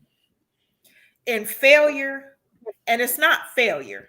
It's not failure. It's like Angie said, it's a lesson. It's an added experience. Um, it's a learning tool to help you step up and make a different, better decision. That's it. And you can't say, "Oh, I've totally failed." Or You learn a learn a lesson. It's a lesson. lesson. But she said, I'm so ready to go, but I feel like I'm the only one. Let me tell you, one of my friends from college, he was in a relationship with this girl. And when it was time to move, she said, look, I have an opportunity out here in Phoenix. You either coming with me or we're breaking up. Like, I'm not staying back because you're not ready Right, to go. This is a good opportunity for me. So I'm going to right, move forward. You're either going to come with me or we're going to break up. And that was her bottom line. It wasn't an ultimatum, it was a choice. He decided to go with her. It wasn't an ultimatum, it was a choice. These are the options you have. You either stay here alone or you move forward with me, but you're not holding me back. right. And so that's what you have to decide. You're allowing whatever it is to hold you back to be an excuse as to why you're not moving forward. Your guys have no more advice for you. They said, we've given you all the tools. We've given you everything that you need. You're not moving forward because you're not making the choice to move forward. You don't need no more advice. What you need is some currents rolling through that ass to move you forward. You need a lightning bolt to shock you and move you forward. That gut feeling is right here. Everything that you're feeling, move on it, act on it. Ask your guys, ask your higher power, whoever you pray for, is this the right move for me? Should I do it? Give me a sign. Read the story of Gideon in the Bible. He was the one where the Lord told him to go out into battle, and he wasn't sure if he was going to win or not. He said, Lord, if I'm gonna win, I'm gonna put this little loincloth out here. If I'm gonna win, make the ground wet, all the ground wet around it, and leave the loincloth dry. So that happened. The next day he said, well, you know what? I'm still not sure. Make the cloth wet and the ground all around it dry. And so he kept asking for a sign until he was confident in knowing that it was time for him to move forward. Don't use those as excuses. If you really want to know, ask your guys, but then trust in what they're saying. Don't ask the question, then they tell you, you be like, well, I don't know. I just ain't gonna move forward, because you're always gonna stay in that place. And what you're doing is wasting other people's times by coming getting readings because you're not leaning into the information that they're giving you. I could tell you all day that a new job opportunity is coming, but if you're not leaning into it, what difference does it I make? also I also want Rachel, I want you to be careful how you speak, because something is telling me also that you canceling out those opportunities with your words. You're like, um you're not affirming. You're not doing affirmations. I feel you. I don't think you're aware of how negative you speak. So with me saying this, I want you to pay attention to how you speak over the next week. Oh, I can't do that, or I'm not moving there. That's for them, it's not for me. Oh, I don't see myself doing that. I want you to pay attention, and I want you to count in your mind how many times a negative thought comes up. That's number one. Just thinking, not even before you say it. A negative thought, and number two, negative words that come out of your mouth, because that's also what's hindering you. And also, like, it could be stuff like I used to be like, oh my God, I got to deal with this person again in this meeting. They about to get on my nerves. And so, you know what happens? They get on my nerves. And so now I approach my meetings different. I wake up in the morning and say, today is going to be a great day. I'm going to get all the information I need to move my engagement forward, to move this contract forward. This meeting that I'm about to have with this person is going to be everything that I need. It's going to provide all the information that I need in order to move this forward. So that person may not give me what I need, but somebody else on the call may be able to give me what I need. So I speak my day into positivity. Even if I say it's going to be great and that first meeting don't go right, I say the rest of the day. I continuously call in. I continuously say our affirmations that we have. I believe in infinite abundance and all my wants and needs are met. I may not believe it every single time I say it, but I continue to say it so that I at least have it out there, and so I can try to negate some of that negativity that is that I know that I can fall into. Oh my goodness, this person get on my nerves. This person is going to be pleasant. This I don't even say this person is going to be pleasant. This meeting is going to be pleasant. We're going to accomplish great things. I'm going to get all the things done that I need. I'm going to get the direction that I need. I call it in for me. This person may still be who they are, a stink fest, but I still get what I need because I asked the universe and I called it into me. So just speak positivity. I'm ready to go. Everybody else will follow. I'm ready to move forward. All the people who are aligned with me will move forward with me. And those are the things you're saying. I may be the only one. It doesn't matter if you're the only one. I move forward alone or with my tribe. I move forward in positivity. I move forward with all those who are aligned with where I'm supposed to be going. And that way it calls in everybody else who needs to be. You don't need to pray that they change their mind. You say, I am ready to move forward, and everybody who is aligned will move forward with me. And let the universe take care of that. So if you're ready for it, use what you got. And sometimes it's just your mind and your mouth. Life and death is in the power of the tongue. We speak things into existence. Everything that you see came from somebody's mind. Somebody thought it and then they spoke it, they made it, they wrote it, they created it and made it into existence. Speak it into existence. And I know that every single day isn't going to be like that. It's highs and lows, believe me. Every single day I don't wake up in just the most empress energy. Some days I wake up in that hostile devil energy, that pessimism. But immediately I speak it so that it can change my outlook. I could wake up with my back hurt and I'll be like, today is going to be a good day. Everything I need is going to flow through me like a river. And I call those things in and then watch how your day starts to turn. It's your thinking sometimes.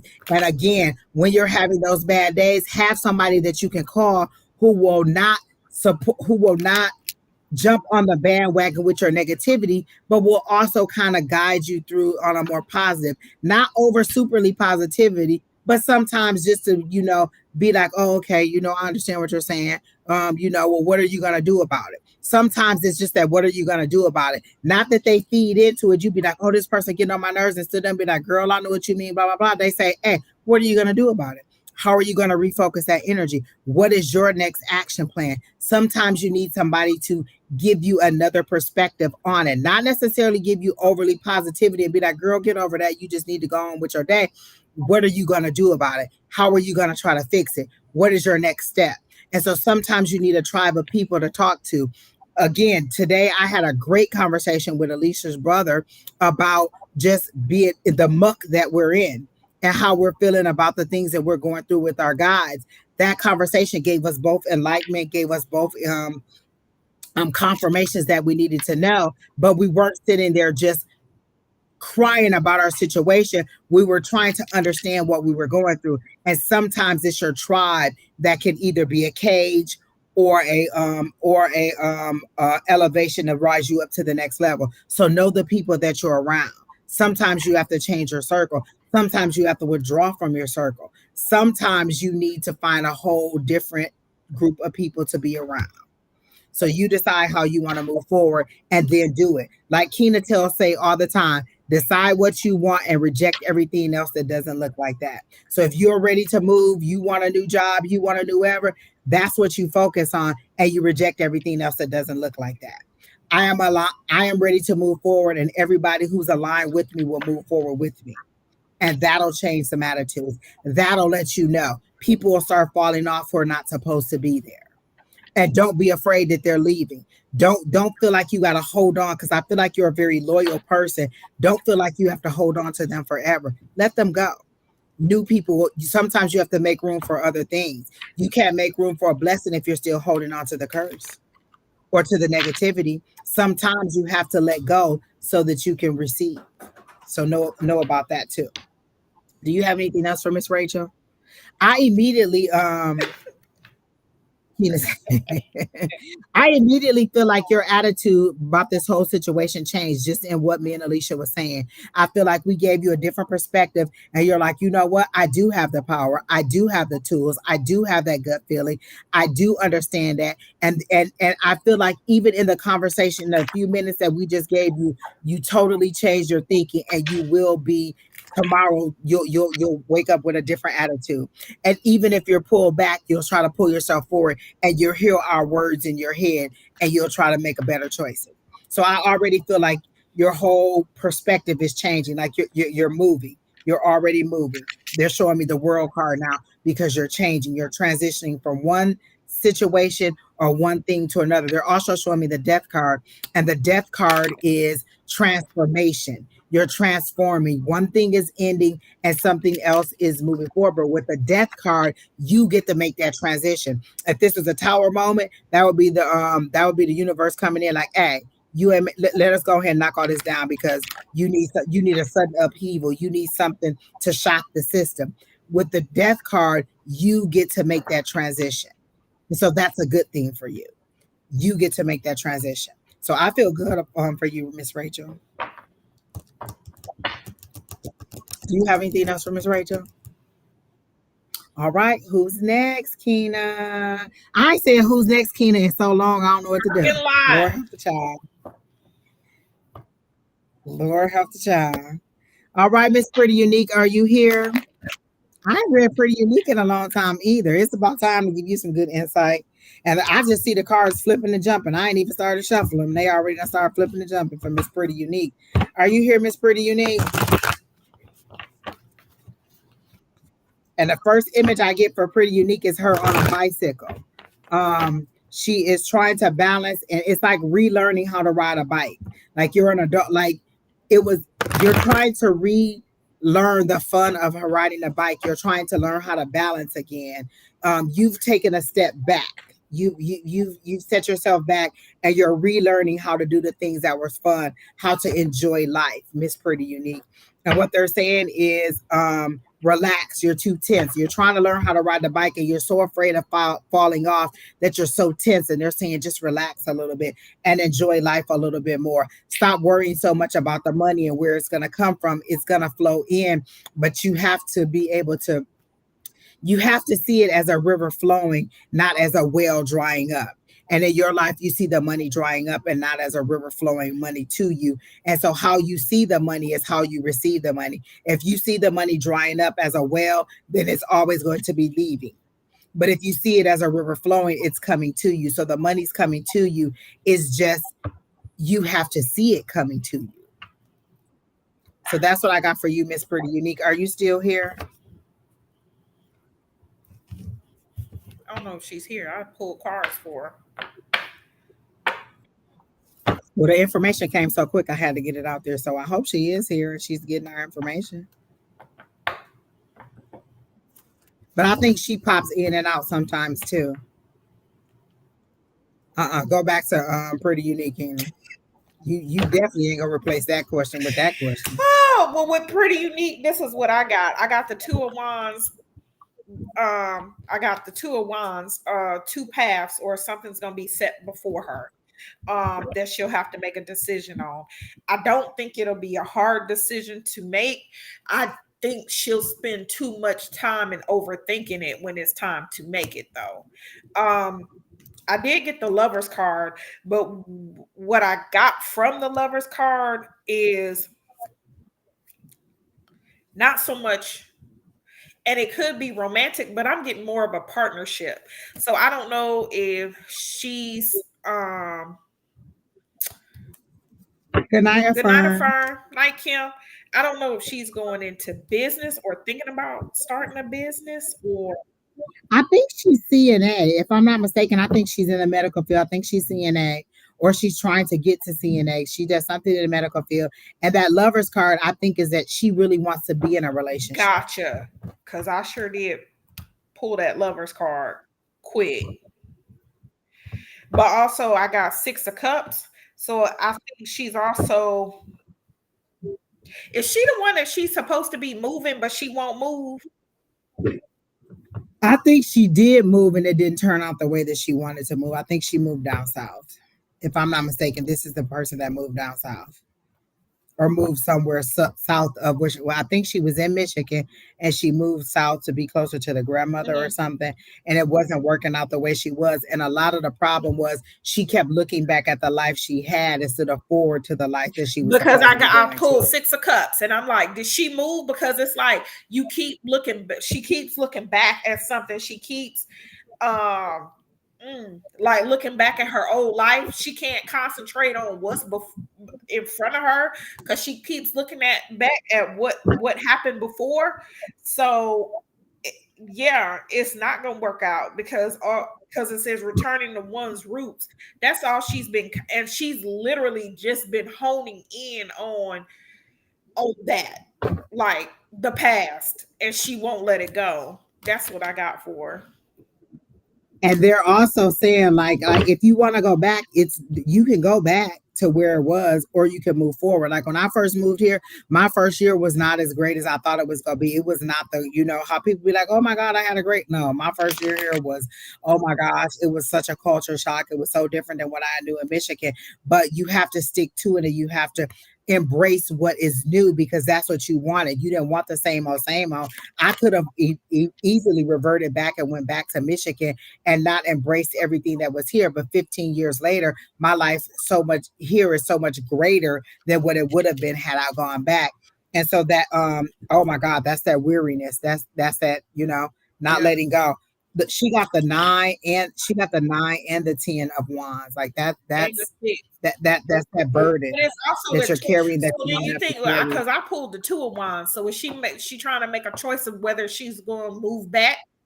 I think she's trying to decide whether she wants to go, but she also lets a lot of outside influences, um, you know, kind of cloud her judgment. Like, you know, things that people say, like, oh, you shouldn't have did this or oh, you shouldn't have did that. Sometimes we need to change our tribe. We need to change our people. And I think that she really needs to change her tribe of people and how she thinks in order to get to this King of Pentacles. That's because a King of Pentacles is somebody who makes good business decisions and sound judgment. Just make it without telling anybody. Sometimes we need to move in silence. And I think that's what I've told her before is that she really needs to move in silence and she really needs to stop worrying about what other people. Oh, there she goes. We started her reading about 10 minutes, about 5 or so minutes ago. So just rewind back a little bit. But what they're saying is that you really need to constant, like King of Pentacles is a person who makes good business decisions, who's really able to attract money, and you need to get a focus on that. But also, again, not like it's a well that is drying up, but as a river of money that is flowing to you. You have to see the money coming to you. I had to start seeing my saving account rise up before it started rising up. I had to start being in that mindset of saving and not survival. I had to start thinking about thriving instead of just surviving. And so you have both of those heavy cards. That 9 of wands is that battle weary, that beat down. I've been going through it so long and it's so heavy and I'm so tired and I just want to give up. But this is that resilience. Don't let go. You're almost at the 10. The 10 is where you lay them burdens down. You're on your journey and you're almost where you need to be, but you just got to push through. Like I said, my first year here wasn't that great. My first couple years here wasn't that great. We went through kind of family situations. We went through great health issues back and forth. I went back home for 6 months, came back here for a little while. And so it was just pushing through. And so you have to push through. It made me relocating to somewhere else. It made me getting a new tribe of people that you talk to. Again, your tribe could either be a cage that holds you down, or it could be an elevated group of people that rises you up and helps you to think in a different way. Do they support your negative thinking, or do they help you to see it from a different perspective? And for you, you have a lot of burdens. Wands are burdens. And like you were saying, But if you're at a 10, then your next thing is, you know, that new. right. And another thing you were talking about her moving in silence. Um, she she feels she has to prove a lot of people wrong.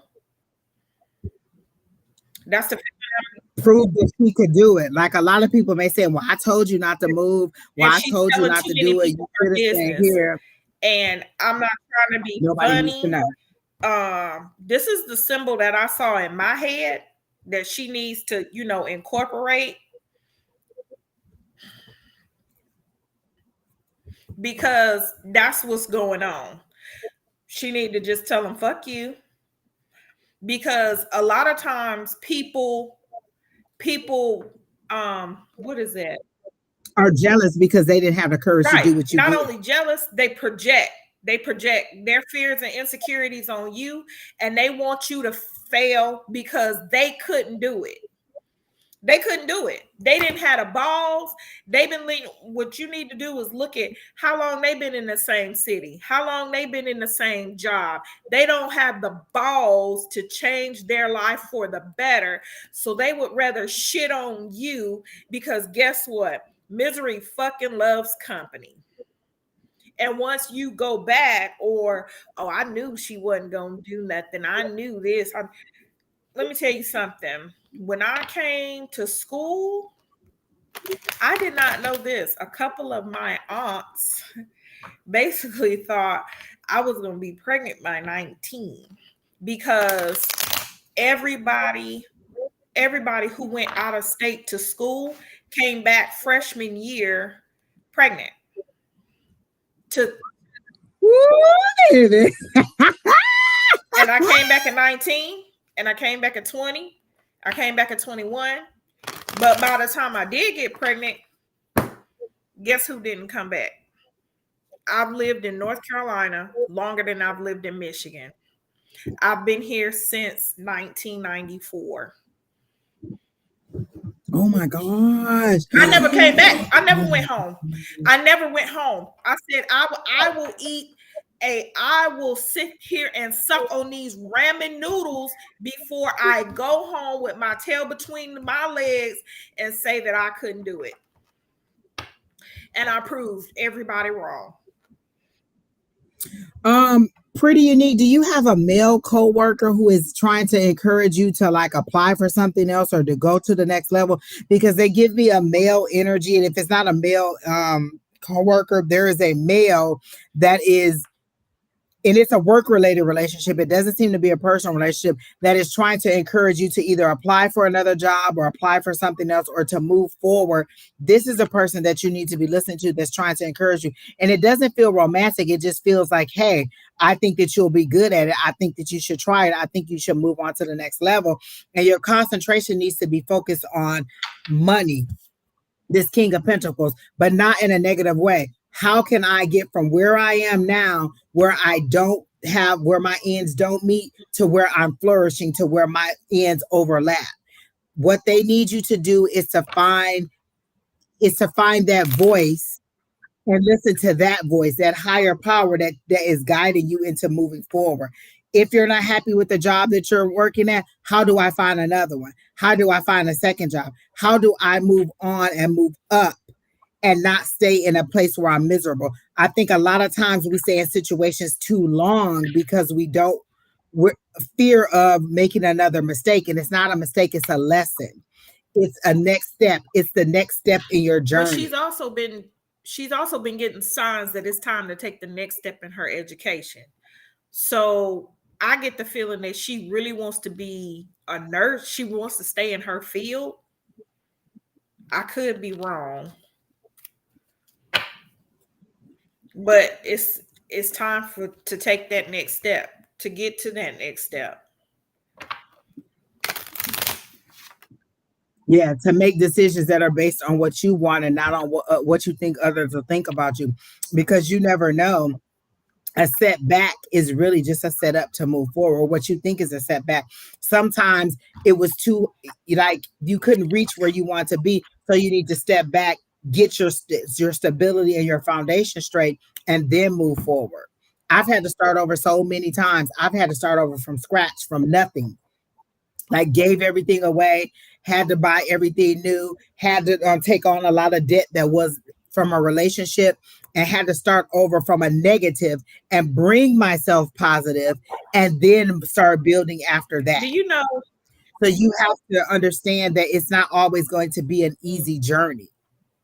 Even after being here so long, the apartment that I'm in now, my last apartment, I lost everything to mold. I literally been living here. We've literally been living here.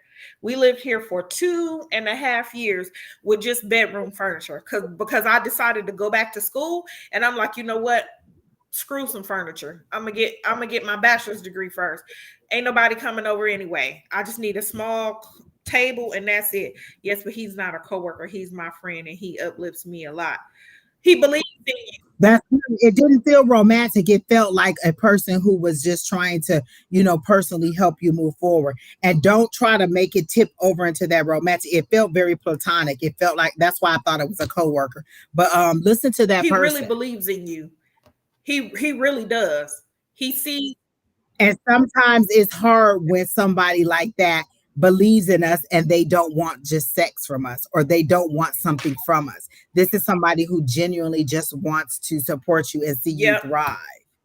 And so take it as that. He sees something in you that you don't see in yourself.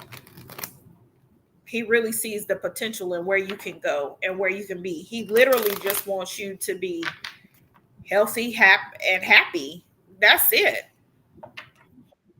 Like Pretty Unique right now, if I asked you, what is your ideal job? If I could just take my little magic wand over here that I usually have, my little thing right here, my little tika, and I could be like, "Who give Pretty Unique that ultimate job that she want? What is the salary that you want to make? What is the hours that you want to work? Where is it that you want to work? What is it that you want to do?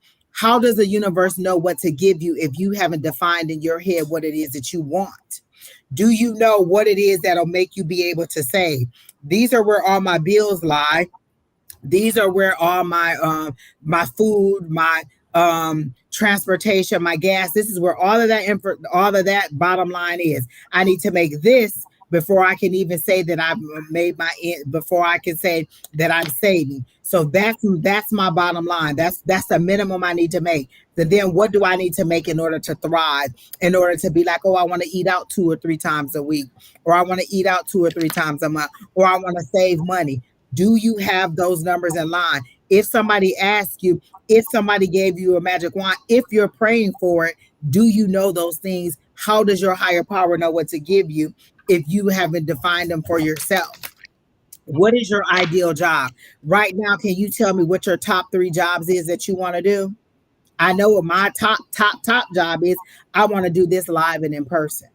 If I can't do it live and in person, then I want to do a podcast or I want to do it in this arena, but I want to do it with a wider audience. I want to help people. I want to be in some capacity where I'm helping people to grow and to learn and to see a bigger picture or to understand their life and help them on their journey.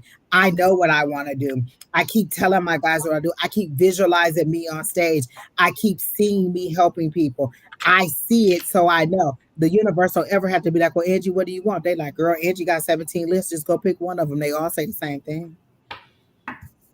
And so you have to decide, what is it that you want? Do you have a list? This is the new moon. Yesterday was the new moon. You're still in that energy. And today is the 8-8 portal. Did y'all know it was another 8-8 portal? Because it's 8-17. 1 and 7 is 8. Let me get 8-8. It's another 8-8 portal. No, make your list today, honey. And manifest on that list. I got goosebumps when I said that. They said today, make your list. What is your top 3 jobs? What is the amount of money that you want to make? And listen, you're asking the Almighty God for these things. He don't have no limitations on what he can give. If you want to make $100,000 by the end of the year, you can make $100,000 by the end of the year. You just need to say, I want to make $100,000 by the end of the year, or thank you, or I'm grateful for the $100,000 that I'm making by the end of the year. So you have to decide what it is you want and make your list. I want to work at this location. I want to live in this city. I want this kind of car. My guys kept telling me, what kind of car do you want? I kept saying, well, I want this. I kind of want that. Today, I decided on the kind of vehicle that I want. And so now that I've set that expectation, that's on my list. This is the vehicle that I want. This is a salary that I want. So I got the first salary that I want. Now I'm ready to move to the next salary that I want. Never give up on it. Keep continuing to grow and be thankful and grateful, but continue to strive for the next level. And that's your problem, is you haven't defined what it is that you want. So how can they work? You just saying, I want to make more money. Well, if you get an extra $5 on your check the next week, that's more money than you had. I want to make $100,000 at the end of the year. I want to save $15,000 by the end of the year. I want to work these hours. I want to do this.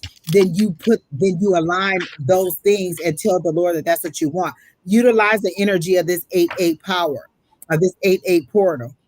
It's kind of like if you go to church, think of this 8-8 portal as your Sunday morning prayer. I'm going to church. I'm going to here. I'm going to this altar, and I'm gonna lay my prayer. I'm gonna lay my burdens at this altar, and I'm gonna tell the Lord what I want. Well, today this 8-8 is your altar, honey. Go ahead and lay your burdens down. Tell the Lord what you want.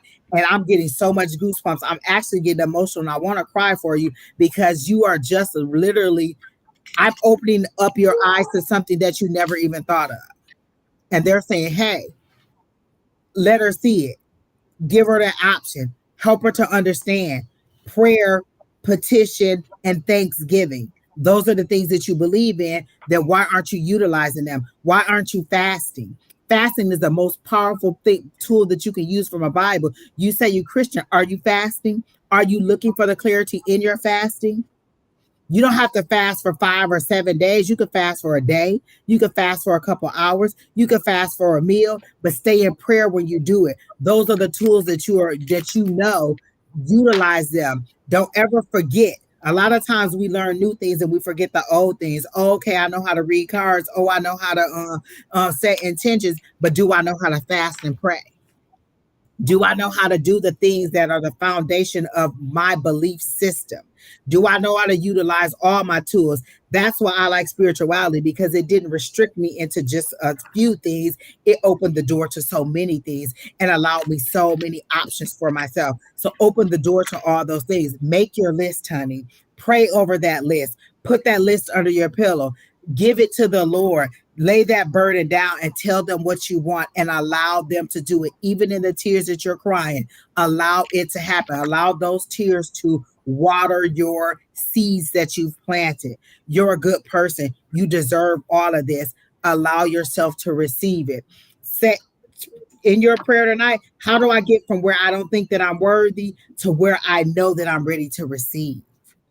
It's a confidence thing for you too. You need to understand that you're worthy just because you were born, not because you did anything, because you were born. You were wonderfully made. You were sewn together in the womb. Believe that. Those things that you read in the Bible, those things, they have truth to them. If you go claim that religion, then believe in what you're reading. So that's what I have for you, Miss Pretty Unique. Do you have anything else for her? All right, who's next, Keena? All right, Miss Cindy. It was nice meeting you. Did you put a question in there? Because I remember you said something about a question. Oh no, that wasn't you. That was beautiful. Beautiful. If you have a question, you need to go ahead and get it in there because we're about to roll through these last 5 people real quick. Who's next, Keena?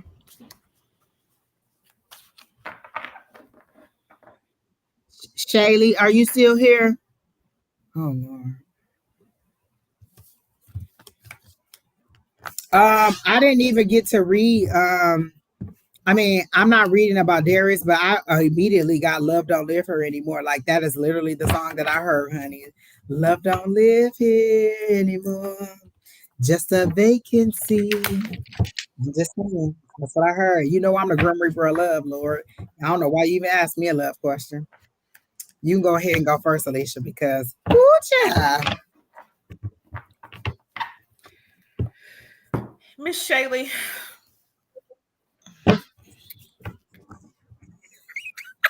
Mother about to speak. we've all been there. Oh, he got a baby leg. So I'm gonna just ask, because this is what I'm getting a feeling. Have you all been intimate?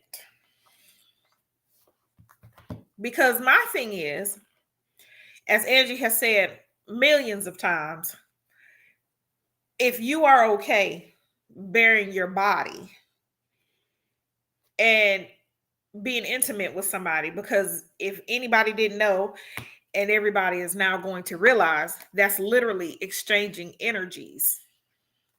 You've been exchanging energies. She says, yes, since January. You've been exchanging energies.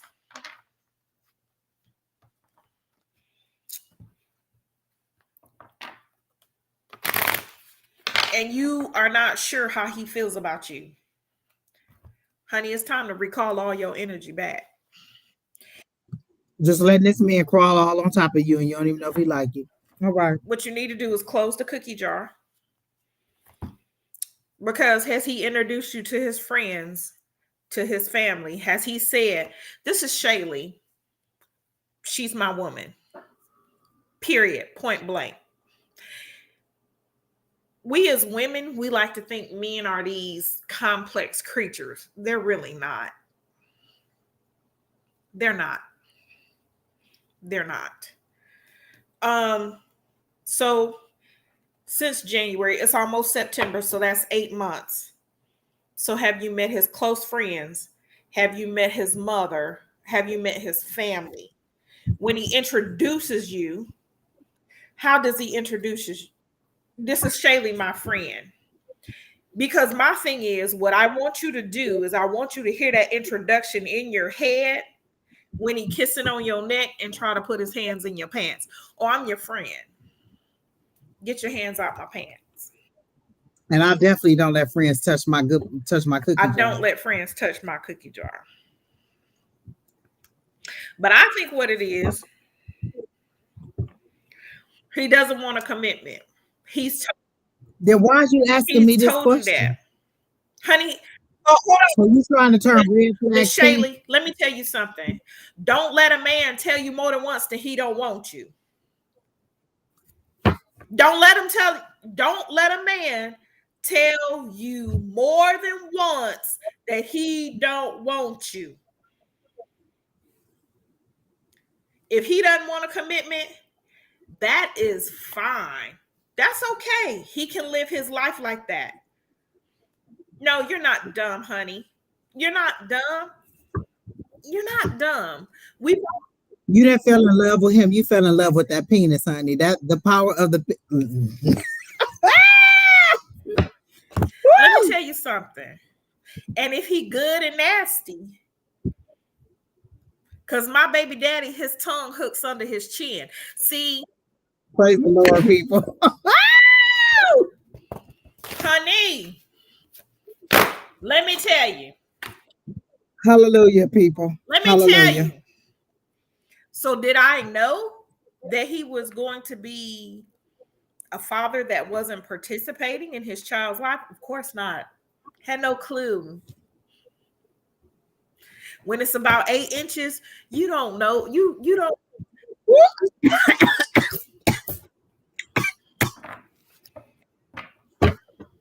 She said, no, I fell in love with his soul. His soul just happens to be between his legs. It's okay, Miss Shaylee. We get it.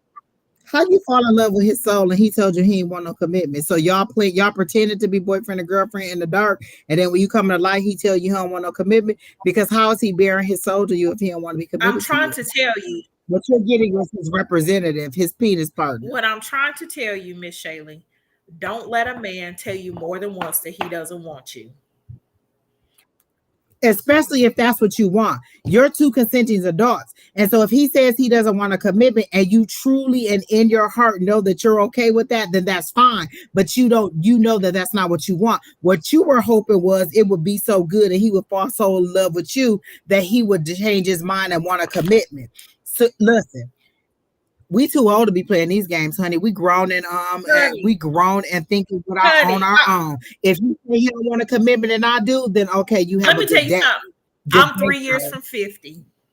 I don't have time to play, and I don't have time to sugarcoat it with you.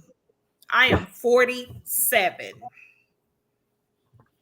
Don't let a man say you don't want a commitment. Then we don't need to communicate. Have a good day, sir. I hope. Listen, like the dude today who said, I'm bisexual. Are you into bisexuals? No, we didn't even have to have no more communication. No, that's a flat out no, I'm not. And so I moved forward. I didn't give him any indication. I didn't try to settle for it and be like, well, maybe he kind of like women. He might like me. I might can change him. He might only. No, I don't. Moving on. Daniel has already told you how he felt about you by saying, oh, it's not you, it's me. I don't want a commitment and you want a commitment. Think about it. That's like that's to me, that's the equivalent of I want kids and you don't want kids. Don't try to change me into something that I want, or I want to be married and you don't want to be married. I want to live in this state and you want to live in another state.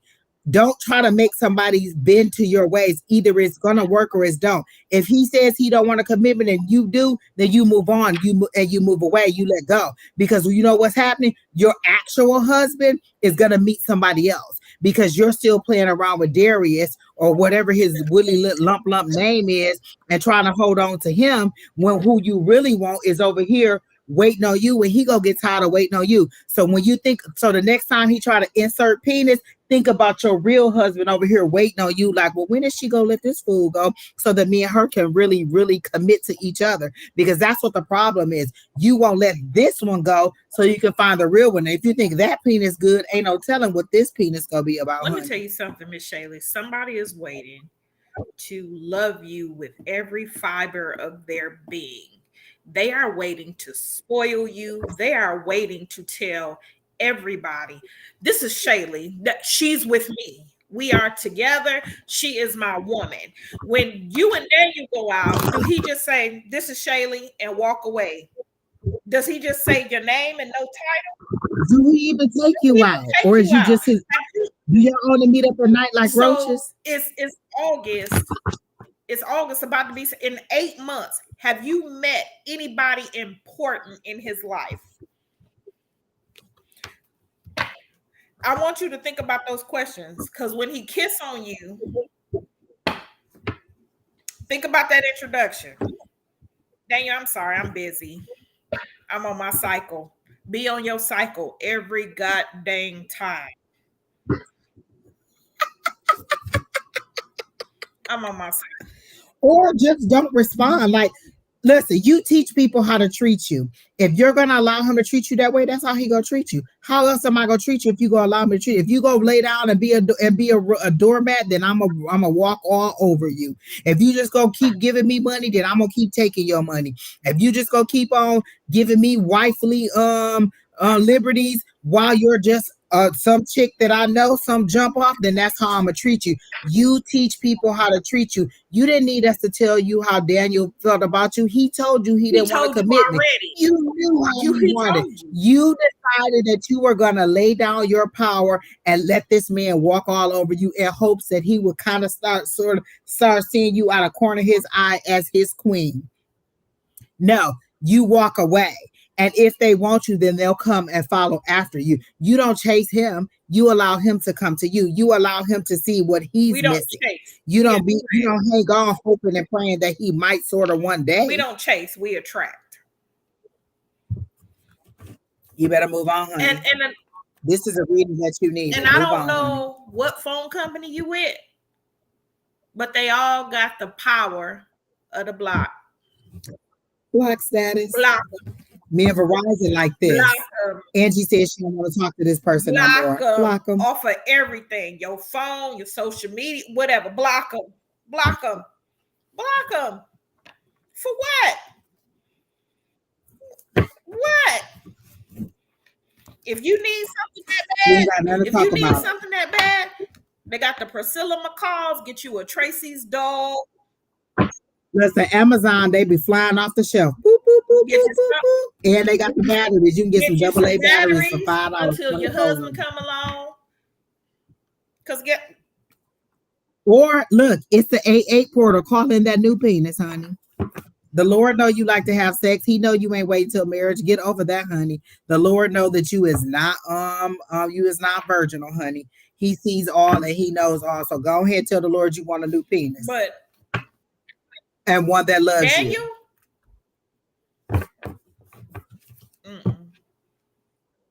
Why would I buy the cow if I can get the milk And he for didn't free? even buy the. If you Guess just gonna keep what? giving it to me, I'm gonna keep And he don't taking even it. like cows. Mm. Hello, somebody. I'm just saying, you better go ahead and listen. It's the AA portal tonight. Do you know what your ideal person? Do you know what your love language is? That's what you need to know. What is your love language? Is your love language touch? Is it words? Is it actions? Is it support? What is your love language? What is it that you're expecting for the love of your Touch life? me and spend If I time. get that magical wand out again and I start waving it again, what is it that you want me to give you? Is he tall? Is he short? Is he dark? Is he light? Is he athletic? Is he funny? Is he nerdy? Is he rich? Is he poor? Is he a work in progress? Mm-mm. Mm-mm.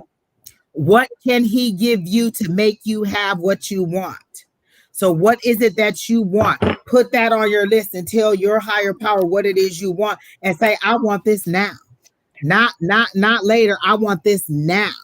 I want this in me. I want to move from where I'm in lust with this person to where I am in commitment and soulmate journey with this person. Tell them what you want. Quality time. So then that's what you tell them you want, quality time. But you have to be distinct. I want quality time with somebody who loves me. I used to be like, oh, I want to be in love. Then you be in love with somebody who's not in love with you. Or you be in love with somebody who's in love with somebody else. I want to be in love with somebody else who wants to be in love with me or who is in love with me. I want to be in a committed relationship where time is important. You define the things that you want. It's a co-creation. You don't just take whatever is given to you. You define what you want and allow it to happen. How many times tonight have we said life and death is in the power of the tongue? Speak it into existence. How can you call in your husband or the things that you want when you still going with somebody?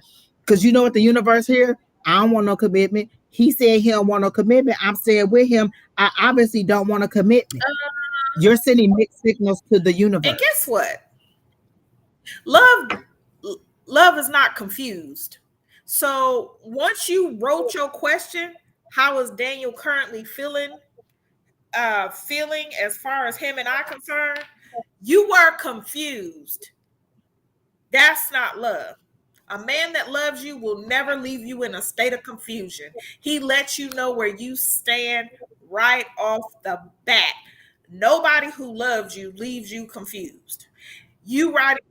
And another thing, he told you he didn't want a commitment and you still stay with it. Why? That's desperation. This is why I don't like doing love reading because it'd be a desperation on it.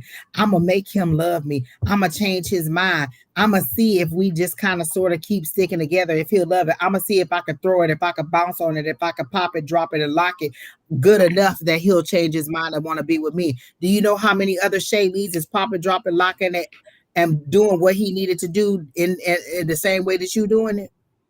He don't want no commitment because he want a whole team of y'all. And then you share all your bodily fluids or all their bodily fluids. So you sharing their energy too. So you got that chaos, you got their energy, you got that confusion. If you like it, honey, then I love it. Go on with your bad self. Stay up in that mix. You Not the kid. Not the kid. I said I'm the only one or I'm not at all. And you have to not be afraid to move on and not move on. You have to respect your body more than you respect his penis. That's what you have to learn how to do. Respect your body, your mind, and know what you deserve more than you respect having this person on top We've of all you. been there. We all have been there. You must have a fat baby leg. Girl, girl, girl, girl. Ooh, child. Pray. Listen. Go listen to, is it Chloe Bailey? Is that the one who thinks she all extra sexy? Because Holly is the one that was Yeah, it's that was a little Chloe. mermaid. Go listen to Chloe Bailey, Pray It Away. Let me tell you, give you a whole new perspective. Go listen to Pray It Away. She cussed. Listen to Pray It Away on Spotify, Tidal, iTunes, Chloe Bailey, Pray It Away. Go listen to that, honey. Get yourself in order. Get yourself in order. In that order, honey. Have a good night, Miss Shaylee. I hope that we blessed you. Who's next, Kina?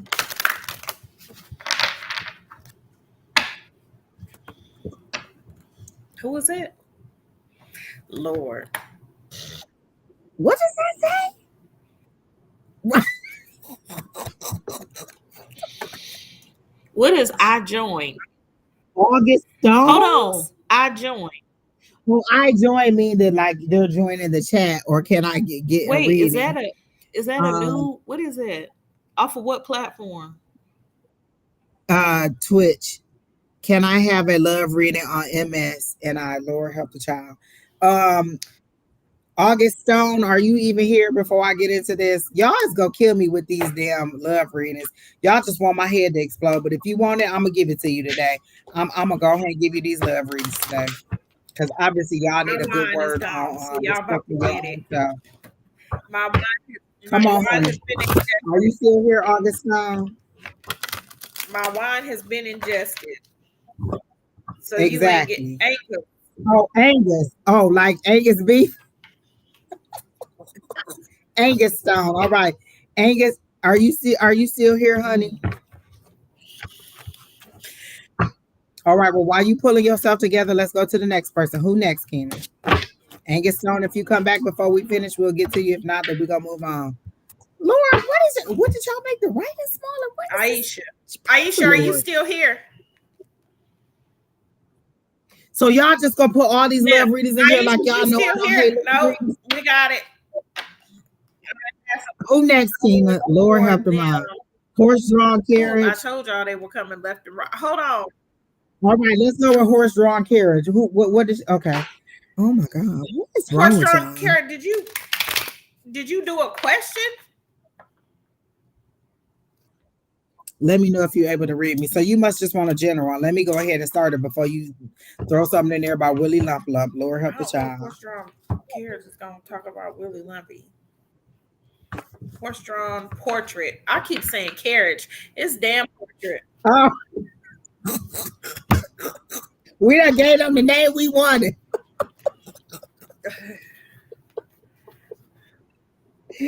She said the question is in What there. is undermining my confidence, and where would I find if that's okay? Thank you.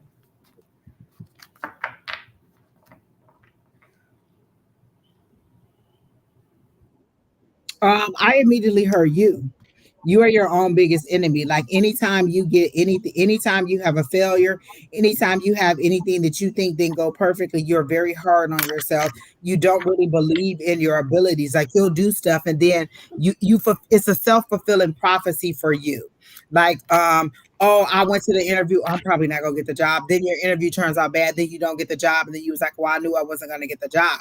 Well, you have to go into each situation with a powerful believing that it's yours, believing that you want to do it. And I know that that's hard sometimes when you've been in a negative situation for a long time.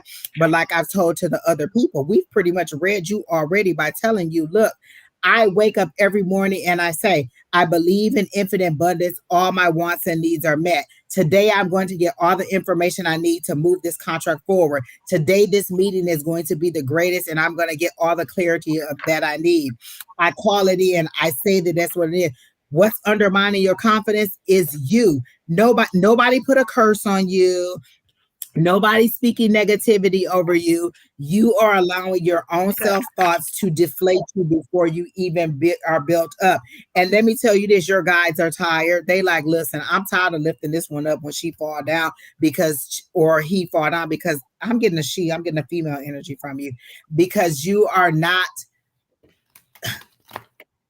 you're doing the self-fulfilling prophecy, but then you're wanting your higher power to miraculously just make you have a different mindset, a different change in thought.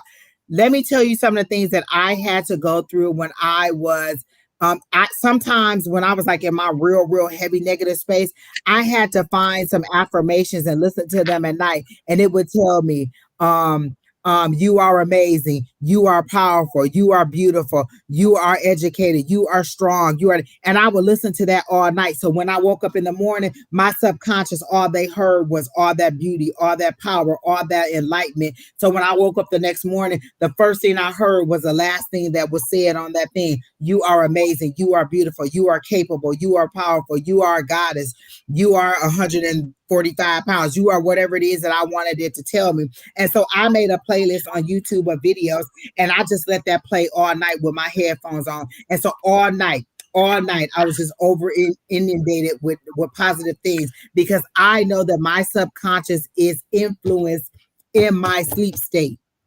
I have waken up, heard the news, and then fallen asleep and dreamed that I was in a police chase. You know why? Because I am influenced in my sleep state by what I hear. So what I need to hear is positive things. What you need to be doing, what you need is to be surrounded by people who uplift you and not bring you down. If you have somebody who's always speaking negative over you, then don't talk to them. I had a friend that every single time I talked to her, it didn't matter what her situation was. It didn't matter how many suggestions I gave you. She always negated everything. Oh, no, I can't do that. Okay, no, that ain't gonna work. Well, you know what? Obviously, you like living in this ball of confusion, and there's nothing I can do. I can't bear your burden. So what you need to do is find that positivity. Go to sleep with those things that are positive for you. Listen to drum beats, listen to meditation music, but you need something that overpowers the negativity in your head. And sometimes it's hard. I had to do that for months before I got to this position. I had to see some positive. I didn't believe in affirmations before I spoke one and then allowed it to reach me and allowed it to happen. Again, I heard Dawn and Shauna talking about the 369 method. I did exactly what she said. It worked, and then I started believing. It wasn't like I went into it believing, oh, holy, that it was going to happen. I spoke it in giving it a try. So look up the 369 manifestation method. Also find you a playlist and listen to that and let that play all night in your head. The problem, so that you the problem with horse-drawn portrait, your problem is it's the self, it's not only the negative thoughts, it's just self-sabotage. Like you don't even when something good happens, you don't think you're worthy of it. So even when something good happens or spirit puts you in a situation, okay, maybe this will change her thoughts, change his or her thoughts, this will change the mind. And then it's like you don't see the power in it. You see the oh well, that just are they happened. talking about strengths and skills to lean on? We're talking about things to get you out of negativity. You said what is undermining me? It's your own negative talk. So we're giving you different things that you can do to help you to get out of that negative mindset. No, you were hoping that we were saying that somebody cursed you, somebody was speaking negativity over you. It's your own mindset, honey. It has nothing to do with the outside world. It's you. You can also put a bubble over you to protect you from negative influence if you think that that's what it is. You came to me and said, what's undermining my confidence? Look at the words you said, my confidence. How can somebody be undermining your own confidence? This is your belief in you. My confidence. Look at the words that you wrote. Look at how you pose the question. What is undermining my confidence? My confidence comes from within. That's from me. What is undermining it? My own negative self-thought. They're showing me the devil card right now. You have a lot of pessimism. So what we're suggesting is you make a playlist of affirmations that are telling you positive things and listen to that when you go to sleep. So when you wake up in the morning, all night you've heard positive things about yourself. And you start the morning with a positive affirmation or with positive things, and you've been all night just absorbing all this positivity, everything about it is positive. And then you find an affirmation that sounds good to you. I believe in infinite abundance. All my wants and needs are met. Today is a great day. I wake up every morning and say, today is a great day. So we're giving you tools that you can use to change that negative thinking, because they're showing me the ace of the ace of swords and the ace of wands. That's a change in thinking. You need to change your thinking. My confidence. Look at the words you use. Who is going to undermine your confidence but you? Who is going to allow those things to seep in? You're trying to say that somebody else is higher than a higher power that you pray to. So you have a belief in a higher power, and you're thinking that somebody else is stronger than your higher power, and you're letting them seep in and tell you that you're not worthy. That's your own self-doubt. That's you allowing a negative outside influence to come in and tell you that you're not worthy. You are worthy. What you thought we were going to say is, oh, somebody put a curse on you and you need to go do this ritual. No, honey. What you need to do is speak positivity over yourself. Allow it to be spoken to you. Find one of those videos on YouTube. There's this guy called, I think it's You Are Creators. He has a loop that just goes over and over and over and over and over and over again. It says, you are amazing. You are wonderful. You are powerful. You are magnificent. And it says it over and over and over. And they are 30 minutes, an hour, 4 hours, 2 hours. And just let that play. Make you a playlist on YouTube and just let that repeat all night as you go to sleep. And watch how your thoughts and things change. Watch how your confidence builds.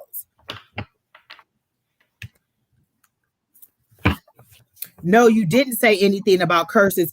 But if you're asking me what's undermining your confidence, what do you think it is? Tell me what you think it is, because obviously you think that I'm doing it wrong and I don't see it and that they're not showing me these cards. So what is it that you think is undermining your confidence? Tell me what you think it is. What is it that you think is undermining your own confidence? Tell me what you think it is, or who you think it is, or how you think this is happening. What is it that you're thinking is? Because I'm telling you what it is and you're not trying to hear what I'm saying. So what is it that you think is undermining your confidence? Tell me that. Because otherwise I'm wasting my time giving you all these tools. If you think that I was just gonna come out and be like, oh well, it's your sister over there just telling you that you're a bad person. This is your confidence. Think about the words as you. This is your self-evaluation of how you believe in yourself. The only person can undermine that is you, honey. I pulled terminated quartz. Get out of your own way. And now she mad at us because she done said thanks, good. You know why? Because you don't want to hear it. You don't want to hear it. I've given you all these tools, all these things that you can do in order to get a positive mindset. But again, what is it that you think? Who is it that you think is undermining your self-confidence? What entity, what source, where do you think the source of your lack of confidence is coming from? So if you can't even define that, then you can't, how are you going to ask for something to overcome that? So where do you think the source of your lack of confidence is coming from? Even if it's a childhood memory or a childhood, something that was spoken to your childhood, even if it's that, it's still you allowing them things to overpower your own confidence in yourself. And so you need these tools that we're giving you to overpower the programming that you've had. So where is it that you think is your source of lack of confidence? Where do you think that's coming from, Miss Honey? And I'm not trying to be mean or anything. I'm literally trying to break it down. Let's go down to the root. Let's go all the way down to it. Where do you think the source of it is, so that we can, are you a mister? Are you a sir? Because I got a feminine energy. I didn't get a male energy. I got a feminine energy.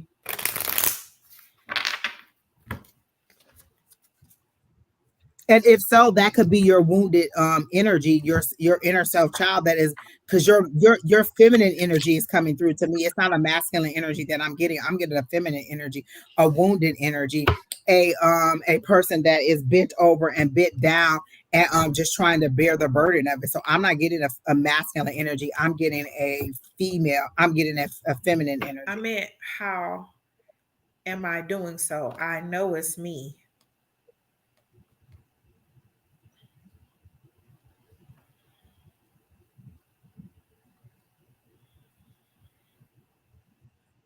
So all those things that we just told you don't make sense to you, like you having a negative thoughts, you being hard on yourself, you not believing in yourself, you not having the self-confidence. You need to find a self-sabotage.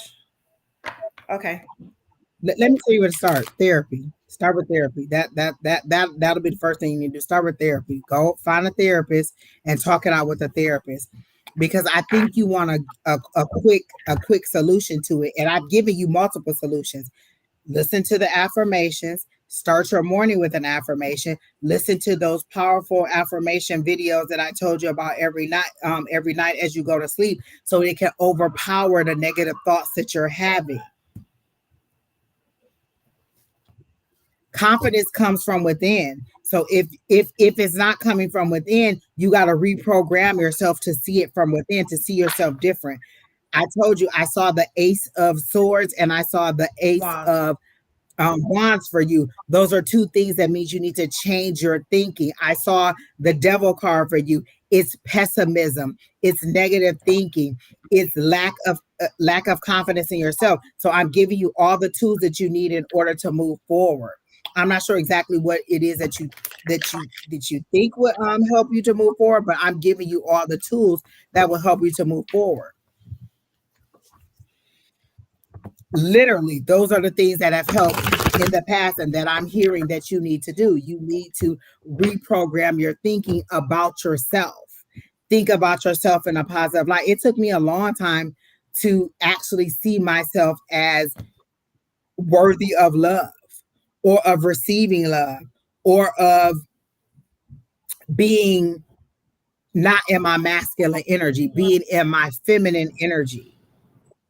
So you have to find, so if you think that you're the source of it, then these are the things that I'm telling you to do in order to move past it.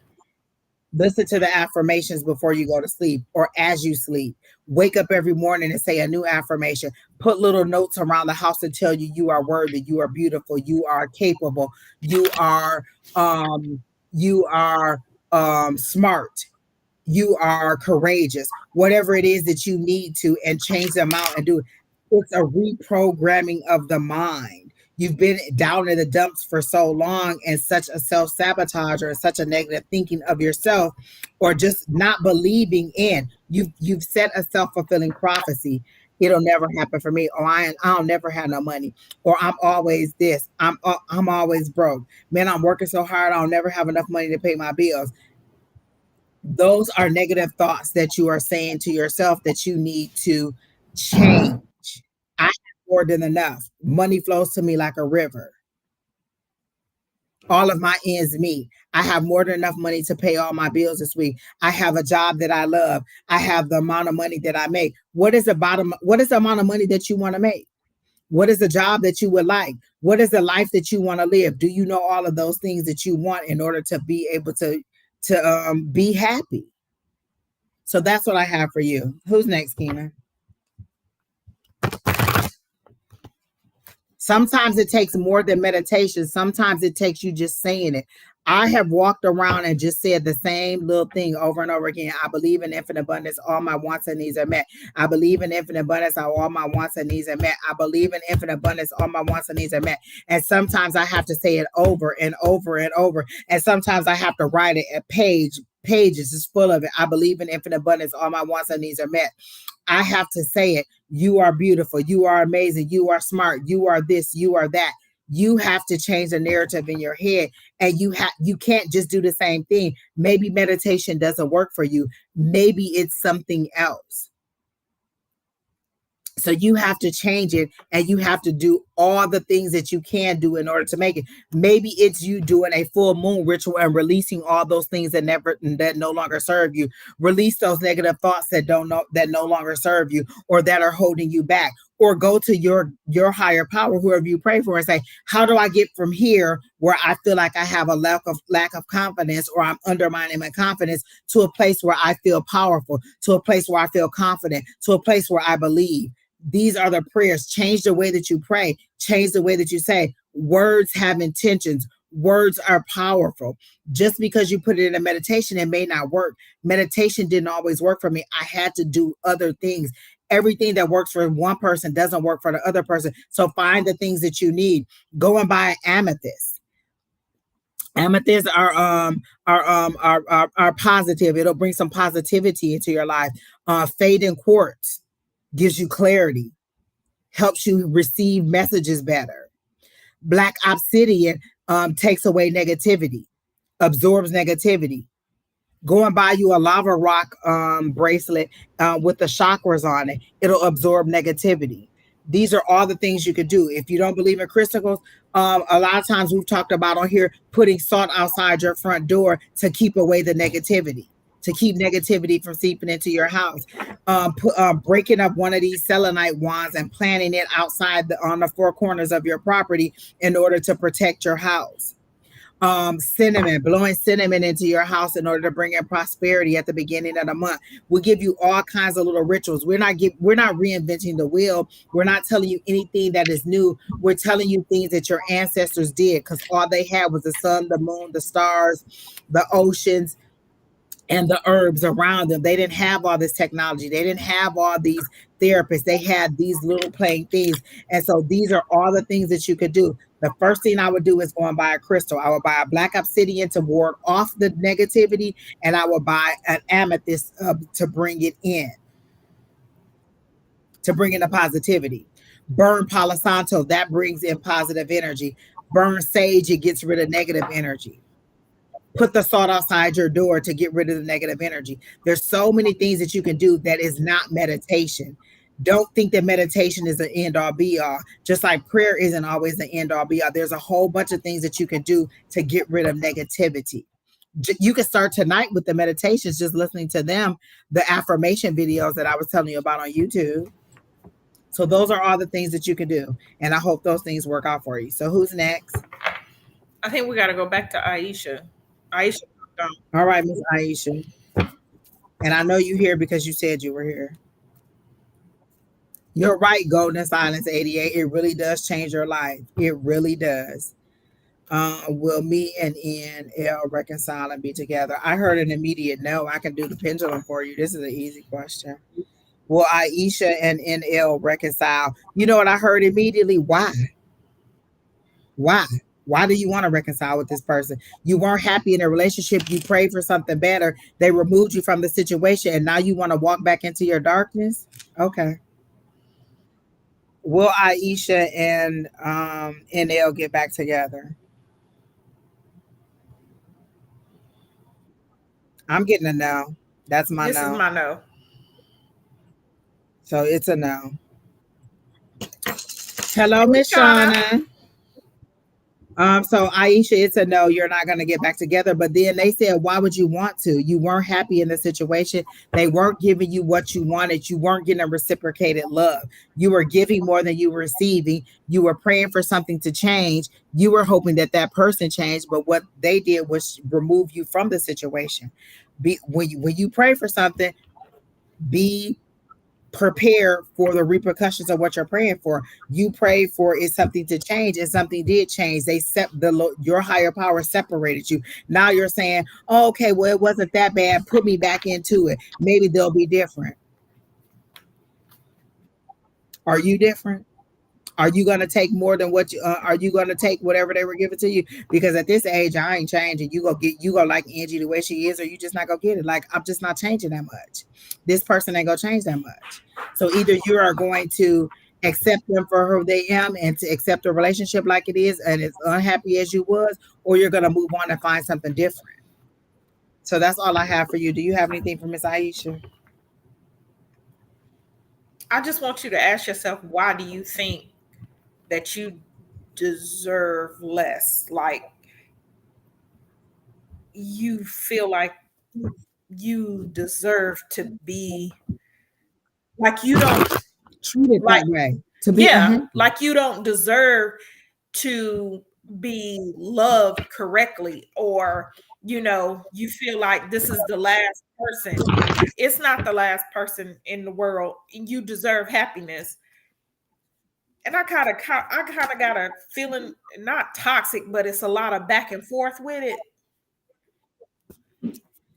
If you had a daughter, would you want your daughter to return to the relationship that you just left? Think about that, because you teach your children how they're going to be treated, and you teach a person how to treat you. So, in the way that this person treated you, do you want to go back to that and let them treat you that way? Would you want your daughter or your son to be treated that way in the relationship that you were in? Sometimes we have to step outside of it. See it. If this was your sister, if this was your brother, if this was your mother, would you want them to be in a relationship that you were just left out of? Would you want them to walk back in that? Would you counsel them to go back into that relationship? No, then you don't go back. That was a simple question. Sometimes we have to step outside of where we are and understand and see it from a different perspective. Because for me, it wasn't that bad. I mean, sometimes he was nice. I mean, sometimes we did sit there and watch TV and have a good night. But what about the other times when he was yelling and screaming and cussing and fussing or acting a fool? Because I do get a little bit of Ike and Tina.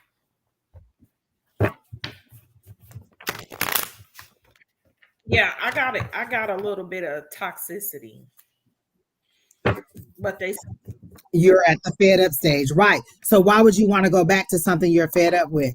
This is what you do. It's the new moon, honey. Call in your new call in what you want. Make a list of the things that you want. I want to go from where I am now to where I'm ready to receive love. Ask your higher power. Am I ready to receive love? If I'm not ready to receive love, how do I get from where I am now to where I'm ready to receive love? How do I define love? What is my love language? What is it that I want? Am I a person who needs to be touched? Am I a person that needs to be spoken to in a certain way? Am I a person who needs quality time? What is your love language? What is it that you need in order to make you feel whole? What is it that you need? I'm a person who needs somebody who's consistent. I'm an action person. You can tell me all day that you love me, but how do you show me how you love me? You know that I like Starbucks. You know that I like a green tea lemonade. So you order me a green tea lemonade and you have it delivered to me, or you know that on Thursdays by Thursday in the week I have a bad day, so you make sure I have a treat. You I'm an action person. You can tell me all day that you love me. How do you show me that that you love me? You can tell me that you want to spend time with me, but are you spending time with me? How do I define love? What is my love language? Define your love language and then call that person into you. If that person isn't giving you what you need, move on. Move on. And we're never saying this in malice, but what we want you to see is if you wouldn't want that to be for your daughter, your son, your sister, your brother, your mother, then why would you want it for you? You are worthy. You are deserving of better. Call in better for you. Life and death is in the power of the tongue. I've said it so many times tonight. Speak what you want into existence. I'm ready for a husband. I'm ready for a king. I'm ready for someone who is ready to lead. I'm ready for a partner. I'm ready for a soulmate. Whatever it is that you want, call and it in. block is in the power of the finger. Block them. Hello, Block somebody. them. Me and Verizon like Block this. them.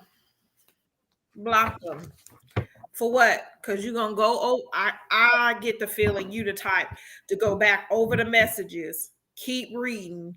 Well, this is when it was good, and he knows exactly what to say or type text. To make you go, oh, you go back and read the message, you be like, oh, he was so sweet right here. And he came over that night and he blah, blah, blah, blah, blah. And boo, boo, boo, boo. And you remember that one time he took the gas station pill and it was on and popping? Ooh, not the gas station pill, baby. You don't need to announce to nobody that you go block them. You don't need to announce that because what he go, you know what he can do when you say, oh, she not gonna block me. So now he done spoke a powerful word over you because he know that his words are more powerful than your words. I'm gonna block you. You don't need to make no announcement. I don't need to tell nobody that I'm gonna block them. Block them. So when you texting me, you don't get no response. I don't need to tell you anything. You need to think that I'm that strong that I just left you alone. Me telling you that I'm gonna block you, you know what he gonna say? No, you're not gonna block me. And you know what's gonna happen? You're not gonna block him because he's stronger in his belief than you are in your belief. You said I'm gonna block you, hoping that it would change him, and it did not change him. So what you need to do is just block him. You don't need to tell him, just do it. Oh, and I definitely can't be dealing with the mental. If he bipolar, then that's what you want? But you know what? You know that runs through the bloodline. I'm not trying to be funny, but a lot of times you don't realize you can get in a relationship with, and you don't see the signs. They're not taking the medicine. And then she said, I think, and I'm not trying to be funny. I don't know if you're African American or not. I'm going to go yes by Alycia. But mental health is a stigma in the African American community. And so they might be talking, oh girl, he just need to go to church or something. No, don't let somebody But why you thinking he bipolar? He might think you bipolar. Oh, she told me she gonna block me, but then the next day she what you doing? You want to go get something to eat? You coming over? You the one who seem bipolar. If you one day you mad and I'm done with you and I'm blah blah blah, then the next day you I want maybe he thinks that you're bipolar. But yeah, block them and just be done. Just be done. Move on, honey. Let it go. It ain't It's worth not it. It worth ain't it. worth it. It ain't worth it. It's not worth your sanity. And guess what? You are worth more. And this is what I'm seeing. Like this isn't me just off the cuff telling you. This is these are the cards that I'm seeing in my head. You need to move on. You need to let go. This is what spirit is advising me to tell you. But you already knew that. You just hope that we would tell you that, oh, he was going to change, he was going to be different. But again, that's why spirit prompted me to ask you that question. Is this the relationship you would want your daughter to be in? Is this a relationship you would want your sister to be in? Is this the relationship you would want your best friend to be in? If none of those people would be in a relationship, why do you think that you're not worthy enough to have better than And her that? gut, See yourself yeah, as her worthy. gut been telling her to go. You've had the signs and you've been told to go and you've been holding out for what. Women mentally live a relationship before they physically meant. So if when you said you were fed up, mentally you were ready to go a long time ago. It took you a minute physically to detach from that person. So all you have to do is I release this person, I release this bond, I release this relationship, I release this tie, I release this relationship that no longer serves me. I release whatever his name is. I release NL because this relationship no She longer gonna have to serves do. me. I call in the power of a new She relationship. gonna have to recall her energy back from him, and to me, she gonna have to do a cord cutting. She gonna have to cord cut. Exactly. Mm. Or put his name on a piece of paper in a freezer, and that'll get rid of them too. You can do a freezing spell, and it does not hurt the person. It just gets them They don't. off of you. They, You put their name on a piece of paper. You fold the paper away from you this way, like going that way, and then you put it in a Ziploc bag. You put it in a freezer. That freezes a person, and they no longer contact you. They no longer bother you. It may take a couple days, but then they leave you alone, and you move on, and you heal. But again, put his name on a bay leaf. You can also put his name on a bay leaf and set the intention to break the bond. I break this bond between me and NL. With this flame and with this smoke, I break this bond between me and NL and set that bad boy on fire. I wish Miss Linda wasn't here because Miss Linda wanted a bond broken between her and her daughter and her and the ex-husband. She bought 5 bay leaves. She put his name on 5 bay leaves and she set them bad boys on fire, and that person was gone the very next day. So you set the intention in there. I got goosebumps when I said that. Get you some bay leaves. Just go to the store. You can go to the yeah, go to 99-cent store the store. and get that little clear pack with the red and yellow writing and his bay leaves. You get you a marker because a pen ain't gonna work, and you write that person's name on there and you set it on fire and you say, with this smoke, I release this bond. With this smoke, I break this bond between me and this person. With this smoke, I release this relationship. With this smoke, I cut these cords between me and this person. And if that doesn't work, you can buy those little charcoal pieces. I wish I had one with me, but you can go online and buy these little charcoal discs and light them and set it down in a little fireproof bowl and then put your bay leaves on that because it's hard to get bay leaves to stay lit. But if you buy that little charcoal piece and light it and then put your bay leaf on there, it'll burn it. Then throw the ashes back to the earth and say, with these ashes, I release this bond. So you can always let it go.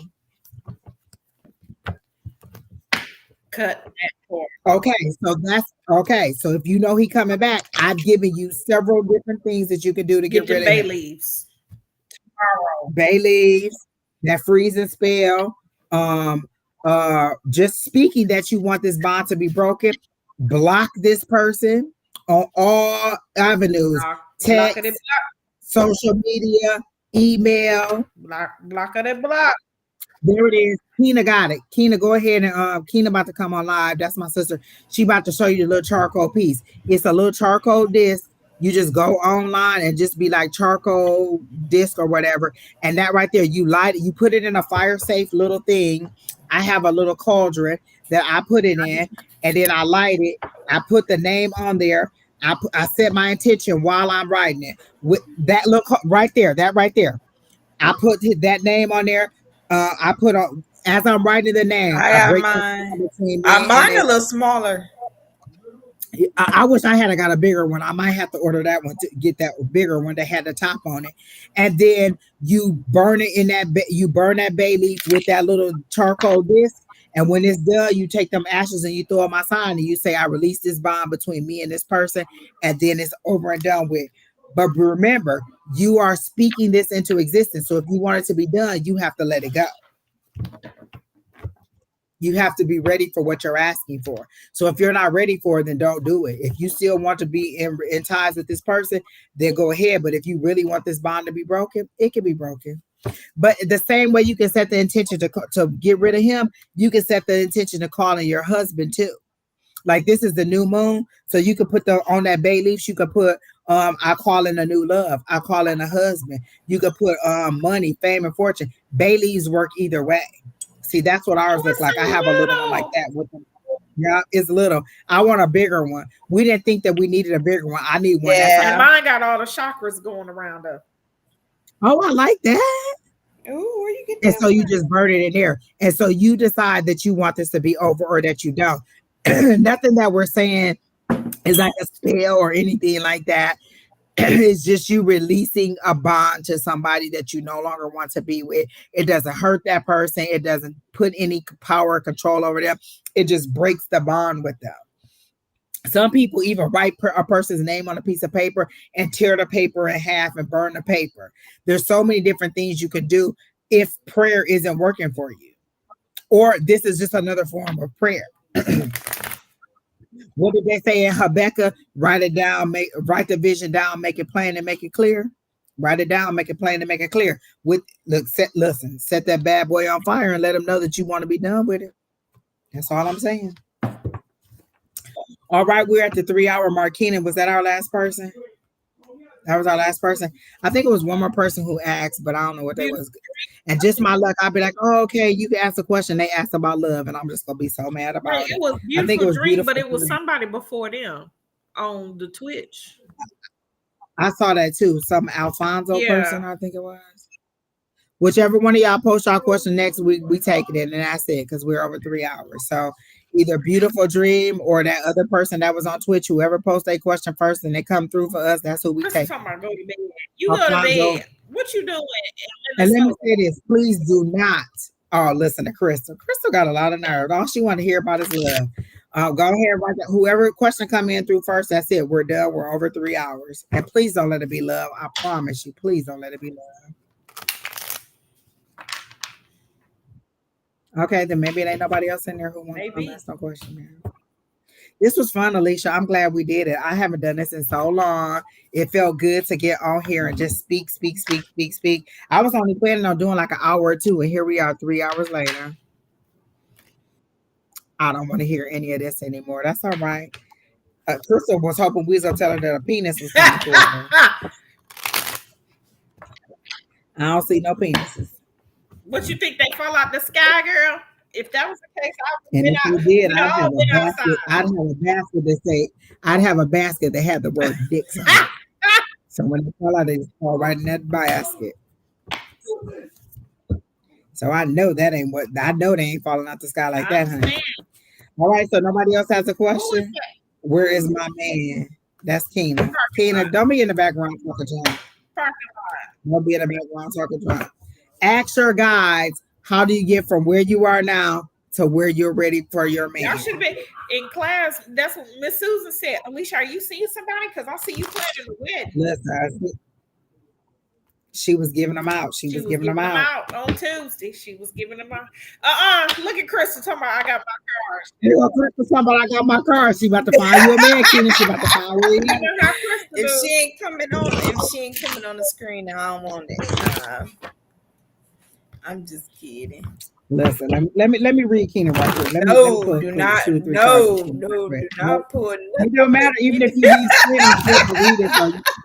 No, don't put no. You don't ask the question. Look, we said the next question. Yours is the next question. So there you go. There you go. Let me go ahead and read Keena. No, right it wasn't because and I got my little cards, my Lycia's tarot. Let me go ahead. They be fooling. Let me go ahead and read Keena real quick. I don't want to listen. Go ahead, Crystal. You read. You're about to get a three-way right quick. Boom, boom, boom. Whatever. All right, let's see what we got for Keenan.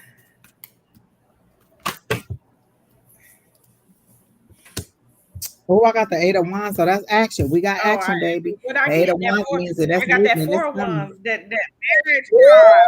Woo, baby. Then I got that See, queen. I tell you what my man. I got that Queen of Cups, so I see you gonna be nurturing, taking his feelings in consideration. It's gonna be sappy. Let me cater to you. Not Listen, that song got power. somebody gonna have their dinner ready, and then I pull that 2 of Wands. You're gonna have a choice. What? So what will it be? Some choices. Maybe it'll be more than one. That you gonna be beating them off with a stick, Kena. I like it. They told me that you're like, because you got the tower, but you got it in reverse, and they said your tower moment has passed. You just haven't learned the lesson of it. You haven't recognized the lesson. Like you haven't found the clarity in the lesson. Your tower moment has already come. Your sudden upheaval or whatever that sudden thing was supposed to happen has already happened. You haven't found the lesson in it. What Let me you see. do? Oh, let me What see was you supposed to find a lesson in? I don't know. I stopped listening to them. That's the problem. You see, I ain't been to class. I ain't been nowhere, y'all. They showed me you in one of those teacup things, the little the little teacup ride that just be spinning you around and making you dizzy and you don't understand because you won't get off. When they stop the ride, you don't get off. You just stay on there and let it just spin you some more. That's how they show me that you're in a state of chaos, but that's because you won't get off the ride. You won't allow yourself to find the clarity. And so this allows you to stay confused in a state of confusion without being accountable to the no, Dory, you're not on the list. This is our last reading. We've been on for 3 hours. We're about to end this I don't even remember seeing them. No, this is the first time they came through. They do this to us all the time. Now, the last card I got was this: the 7. You have choices. Are you seeing the choices? What I heard was, are you seeing the choices that are laying before you, or are you ignoring them because you're still a little bit frustrated with your situation? You're still a little bit angry with your situation. You're still a little bit hurt by spirit and the things that they're doing to you. So you don't see all the choices that you have available to you. You've already had your tower moment, and the tower moment was because you weren't seeing this. Yeah. So there's movement, but you're not adhering. And then I get the card. I get my New Orleans deck, which I love. I get Awakening, which means basically not you've been sleep to the situation, but it's like, how can I say it? Tired. You like in the same you in the same rut. The same rut, like day to day. You not doing, you need to, when I say awaken, it's time to like change up your routine. It's time to do some things different. And what came out was that Ace of Wands, baby. As soon as you said do something different. Yep. And Crystal said, I pulled that you've been stuck in your head, but still coming. I get that apathy. I get that for she like, girl, the 4 cups fell out immediately, and I put it back in there because 3 other cards were behind it. That 4 cups came out. 4 cups came out Sunday. Remember when Sherry, she flipped them cards? It was like the full. You was like, yep, I know that 4 cups. I'm not play with y'all. Because I'm not. You frustrated with your guides too. Girl, why you think I ain't been to class? I ain't wasting my time. Exactly. And so you listen, I told you me and Lewis had to come to Jesus meeting today. We didn't even invite Jesus. We just decided we was going to get the memo. Jesus getting the memo of what we were talking about today. He missed the meeting. He omnipresent. We had to come to Jesus without Jesus. He wasn't prompt and ready for us. He always there. He omnipresent. Get out of here. Well, that's all right, because he go get the cliff notes.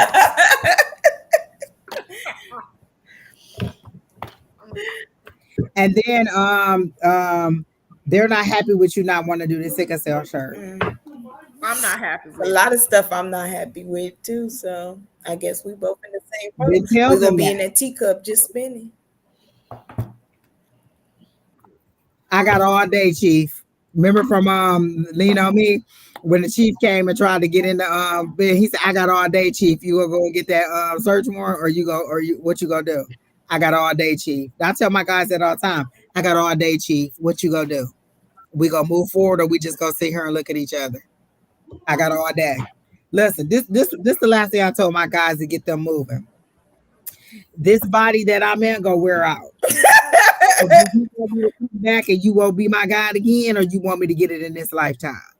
Because this body gonna wear out, and I'm gonna die, and I'm gonna be reincarnated, and I'm gonna come back. You gonna be my God again? Do you want to be my All God my again? cards That's are what I told my doctor. That's how I got my tubes tied after I had my son. I said, look, Dr. Young, every time I get pregnant, I'm coming back to you. So what you gonna do? He was like, go get her that paperwork. I ain't got time to be playing with y'all. You know what that Do we you know want to what keep this dealing popped with in me my over head. and over and over again? Remember when we used to think about playing to make a millions, right? When we planning like when if we won the money, and you was like, I'll pay off all y'all debt, and Keisha was like, you gonna pay it off every time I run it up or one time because I need to know. That's what I thought of when you said that. It's like, look, you go, Yes, man. Sometimes you have to have a come to Jesus meeting with Jesus and be like, listen, Jesus, this ain't working for my soul right you're now. I right, need you. Lewis. You're right. Nope, not one red penny is being spent on it. A Listen, penny for your she ain't thought. gotta buy it, she ain't gotta believe in it, but she gonna stay stuck in it. Listen, what like I said, me and Lewis had a come to Jesus meeting without Jesus today, and we got some enlightenment because we were open to seeing it from a different perspective, or open to recognizing the lessons that they were trying to teach us. Like you know how they tell you new devil, new Yeah. level, new devil. Sometimes it's just a new testing. Like, I need to know that you're ready for the next level of power. I can't move you up to the next level until I know that you are ready for the power that I'm giving you. If I'm going to give you the power to manifest, or the power to heal, or the power to guide somebody else, I need to know that you're ready for that level of power. If you can't handle it, it may overtake you. It may absorb you. Like on Charmed, what it is, what do all the demons want? All this power. Then they get this power and it consumes them to a level that it destroys them. So I don't want to keep moving you forward and I'm destroying you because you're not ready for the level of ability that I'm giving to you. Yeah. Dad, you know what card was flipped over? A Temperance card. Yeah, I'm Keena. But temperance is balance in this situation. They're not saying it's balancing. It's that balance between They gotta get it right. understanding. A few drops of this, a few drops of that. They gotta Balance. get It's balance. It's not waiting. It's balance. How are you going to balance out your frustrations and find your clarity too? How are you going to get from that spot where you're feeling like you're bound and tied up to at least still enjoying your life and moving forward? Look at Crystal. Crystal said, Lewis said, no, that will be your purse. Know what, Lewis? Because I'm with you. No, What did Lewis say no right. I about? don't know. Ain't no telling. Probably nothing. Temperance. When we was talking about temperance. All right. Balance. You Well, got to find it. I You got gotta to go to find that work next. tonight. So Me too. So I'm about to go to bed. But what? this was Are you good. on at Thank you, Miss 145? Alycia, for joining. Hell no, Oh, 3:30. And I'm thinking about just putting in some time for that because I don't even feel like it. I got the 145. This will I'm be with this like you. 5 shifts, so I really don't need it. Because I did Monday, Tuesday, Wednesday, Thursday, Friday. I don't really need it. Tuesday. Crystal said she pulled the 4. She pulled the world card twice and then the 4 of And wands. then I And pulled she the pulled four the of 4 of wands. wands. Buttercream, buttercream, buttercream. We don't like lavender, but we do like buttercream. Crystal said she want to wear lavender at the wedding. Girl, we was wearing a leisure suit at the courthouse. I ain't even playing. Girl, I don't want nothing and the in the wedding way. gonna be Are like we this. planning a wedding? This gonna be the Look, wedding. I ain't even planning the wedding because that'll take too long. Anything could happen. Next thing you know, I'll be done failed and broke my leg. No, we going straight to the The courthouse and wedding I'll gonna leave. be like this. I'm just gonna send out a link to everybody. We Me gonna and you be gonna what be you sitting call next it. to each other. I want to get married on the beach. Exactly. And I'm telling you, I'm gonna be like, look, y'all go get a gift certificate for nothing but cakes. A gift certificate. This is your cake. I can't be waiting on planning a wedding. Girl, I'll be done pulled all my hair on and kill my husband too trying to plan a wedding. I That's can't do me. And that. I Lord help figured us, y'all. at this age, I'm like, look, I'm past the poofy dress, the 15 bridesmaids. I would rather take that money and spend it on a European cruise on the Virgin. 2 weeks European cruise. I'm not spending to feed a bunch of people. Listen, I'm not feeding all y'all Bamas, Yeah. so y'all come to my wedding and be talking shit And about see, my wedding. I'm gonna spend that money on my new big gigantic house and put my pool in the background. I'm gonna sip on my ties while I Yes. you said videotape. So Bama's. I wasn't Pray about for to. Maui. I wasn't about to say Bama's. I was about to. Pray for Maui. FCC warning. That's FCC why I was warning. like, ooh, she got this one because I can't. I was like, Y'all are stupid. Absolutely not. Listen, people. Y'all all invited to the wedding. It's gonna be a link. It's gonna be at the courthouse, and we're gonna have Alycia suits. Leisure suit? Mine gonna say Angie right here, and his gonna say whatever his name is over Yours here. gonna say NG5. a mommy makeover. Wait a minute. Is that? Hold on. Girl, anything that makes you feel beautiful is always the right time. Like, listen, um, I don't remember that question about the mom. I do. I think I do But kind of that's remember the surgery, question about right? the mommy makeover. I definitely wouldn't do the surgery, but I mean, if it like it's like, listen, I change my hair up all the time. Sometimes it's curly, sometimes it's blonde, sometimes it's red, sometimes it's straight, sometimes it's curl. And so, if you're doing it for the right reason, you're doing it because you want to rejuvenate yourself. I don't know that I would go and have that kind of. You know what? I'm lying. I would have surgery because as soon as I went make a meals, I'm going to get these breasts lifted all the way up to the ceiling. So if she messed up the spelling. So if you think that it's right, then I would most definitely go ahead and do it because listen, as soon as like I said, as soon as I Oh, win the that's lottery, her I'm going to have these mama. I'm going to have these breasts lifted all the way up to the ceiling and make them big as just a handful. I don't even need I that would be much. very careful though. Exactly. Make sure you research the person that you like. You said, "Mommy makeover." That's Like, that's DC Young Fly. That's she. right. That's what I'm saying. Like, are you like That's having the the whole whole lipo thing. and the breast and everything? Or are you just like you can have a mommy makeover with a personal trainer? Now, if you really want to, they can give you listen, let me tell you, before I went on this vacation, Florida messed up everything. Let me tell you. Before I went on this vacation, I was doing very good. Even these little bat wings on my arms was getting smaller. This waist was getting smaller. And now I gotta psych myself back up to get in there. So if you you getting a tummy tuck, I mean, but now all right now you got some big money. What you do? Because when I went in there and asked them about raising these milk jugs up, they told me $14,000, and I just ain't got $14,000 to be giving nobody to be lifting these breasts up and making them smaller. 14, baby, exactly $14,000. But they do have the non-invasive kind where you 14, Kina 14000. Yeah, 14.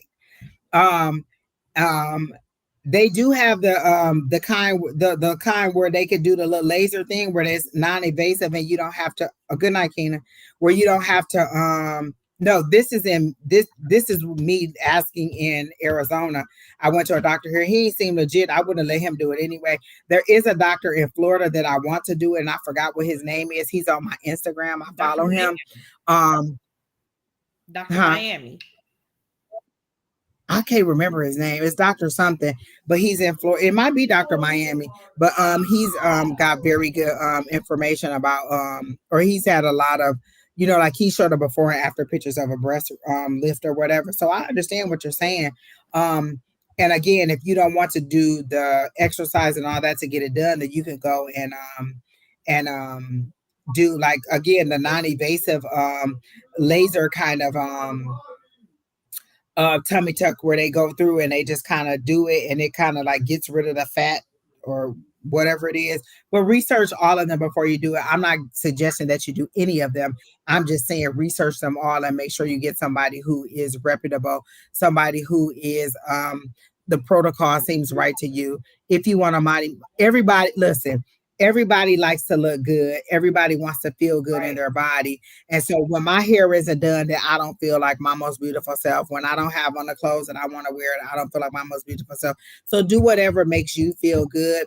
Is this the right time? Do you have the money? Is it something that are you taking away from one resource in order to get this? Is it financially feasible for you? Are you medically able to take this? Like if you go to your doctor, and if your doctor approves you and says that you're okay to have these things, then move forward with it. Do you know the right doctor or facility that you want to go to? Like there's so many things you have to do. Are you mentally prepared for the care? Do you have somebody to care for you after you have the breast reduction or breast lift or whatever you're having, or the tummy tuck? Do you have somebody to care for you? Do you know all the complications? Are you a person that is high risk for something that might be like scarring or complications? Like those are all the things that you need to check into. Is it a good time? That's up to you to decide. Um, if I'm not getting anything psychically that's saying that it's a bad time. I can pull a card for you and let me see. Let me see what I'm getting for the cards. Okay, this is the card that came out. I got temperance. So temperance that's that balance, that's that waiting. For you, I get waiting, or that at least making sure all your I's are dotted and your T's are crossed. So I got temperance for you, which again, that's a balance, that's a tempering. Is it the right doctor? Is my body able to take all of that surgery? Am I able to heal? Do I have somebody? That's the balance. Do you have the balance? Those are all the things I was saying. So the cards were definitely aligned with what I was thinking. Are you ready for all the things mentally that go down with having a surgery? Like I know somebody who had the gastric sleeve, and afterwards they were not pleased with it. Like they were happy that they lost the weight, but they were unhappy that they could no longer eat the way that they wanted to. When you have the gastric sleeve, your portion control is a lot smaller. And so if you're used to eating a full plate, they were unhappy that they weren't able to enjoy a full plate or a full meal anymore because they felt like they had the nibble. But that's what you mentally have to be prepared for that. Mm. And so are you ready to give up a large plate of food versus the amount that you can eat? Because when you get the gastric sleeve, you get about that much food before your stomach is full. And if you're used to eating a full plate, it's hard. So there you go. That's what I got for you. All right, Miss Alycia, I will talk to you tomorrow in the chat. And if we might want to do this again next week or something, I ain't mad at it. I think we was on and popping Let tonight. me know. I said, yeah, I think we was on and popping tonight. I think we had a good time. We got some good reads in. We got some good people in. We got a new group of people in. I hope they all like, subscribe, comment, and share. I hope they let somebody else know how great we were. I hope the advice that we gave to you were good. And I hope that it enlightened you in some way. We don't just come on here just to be talking. We really are trying to help you in your journey, but also help us in our journey. So I hope that all the information we gave you, even on those loved ones, I can't believe y'all made me do all them love readings. I don't even like y'all no more. I can't even believe it. Oh, wind down Thursdays. Thursday. Oh, I like it. Listen, if you want to listen, we could do it. We could do it. Anytime you want to do it, just let me know. And 5 o'clock is good because we started a little bit early. That gives you a little bit extra hour. And then soon we about to fall back anyway. So it's only be to be a 2-hour difference. Okay. So that's gonna be even better. For me. 2 hours. So I'm with it. It's almost midnight here. All right. Hello. All right. Have a good night. Thank y'all. Bye. I'm like, I don't know how to end it. Hold on.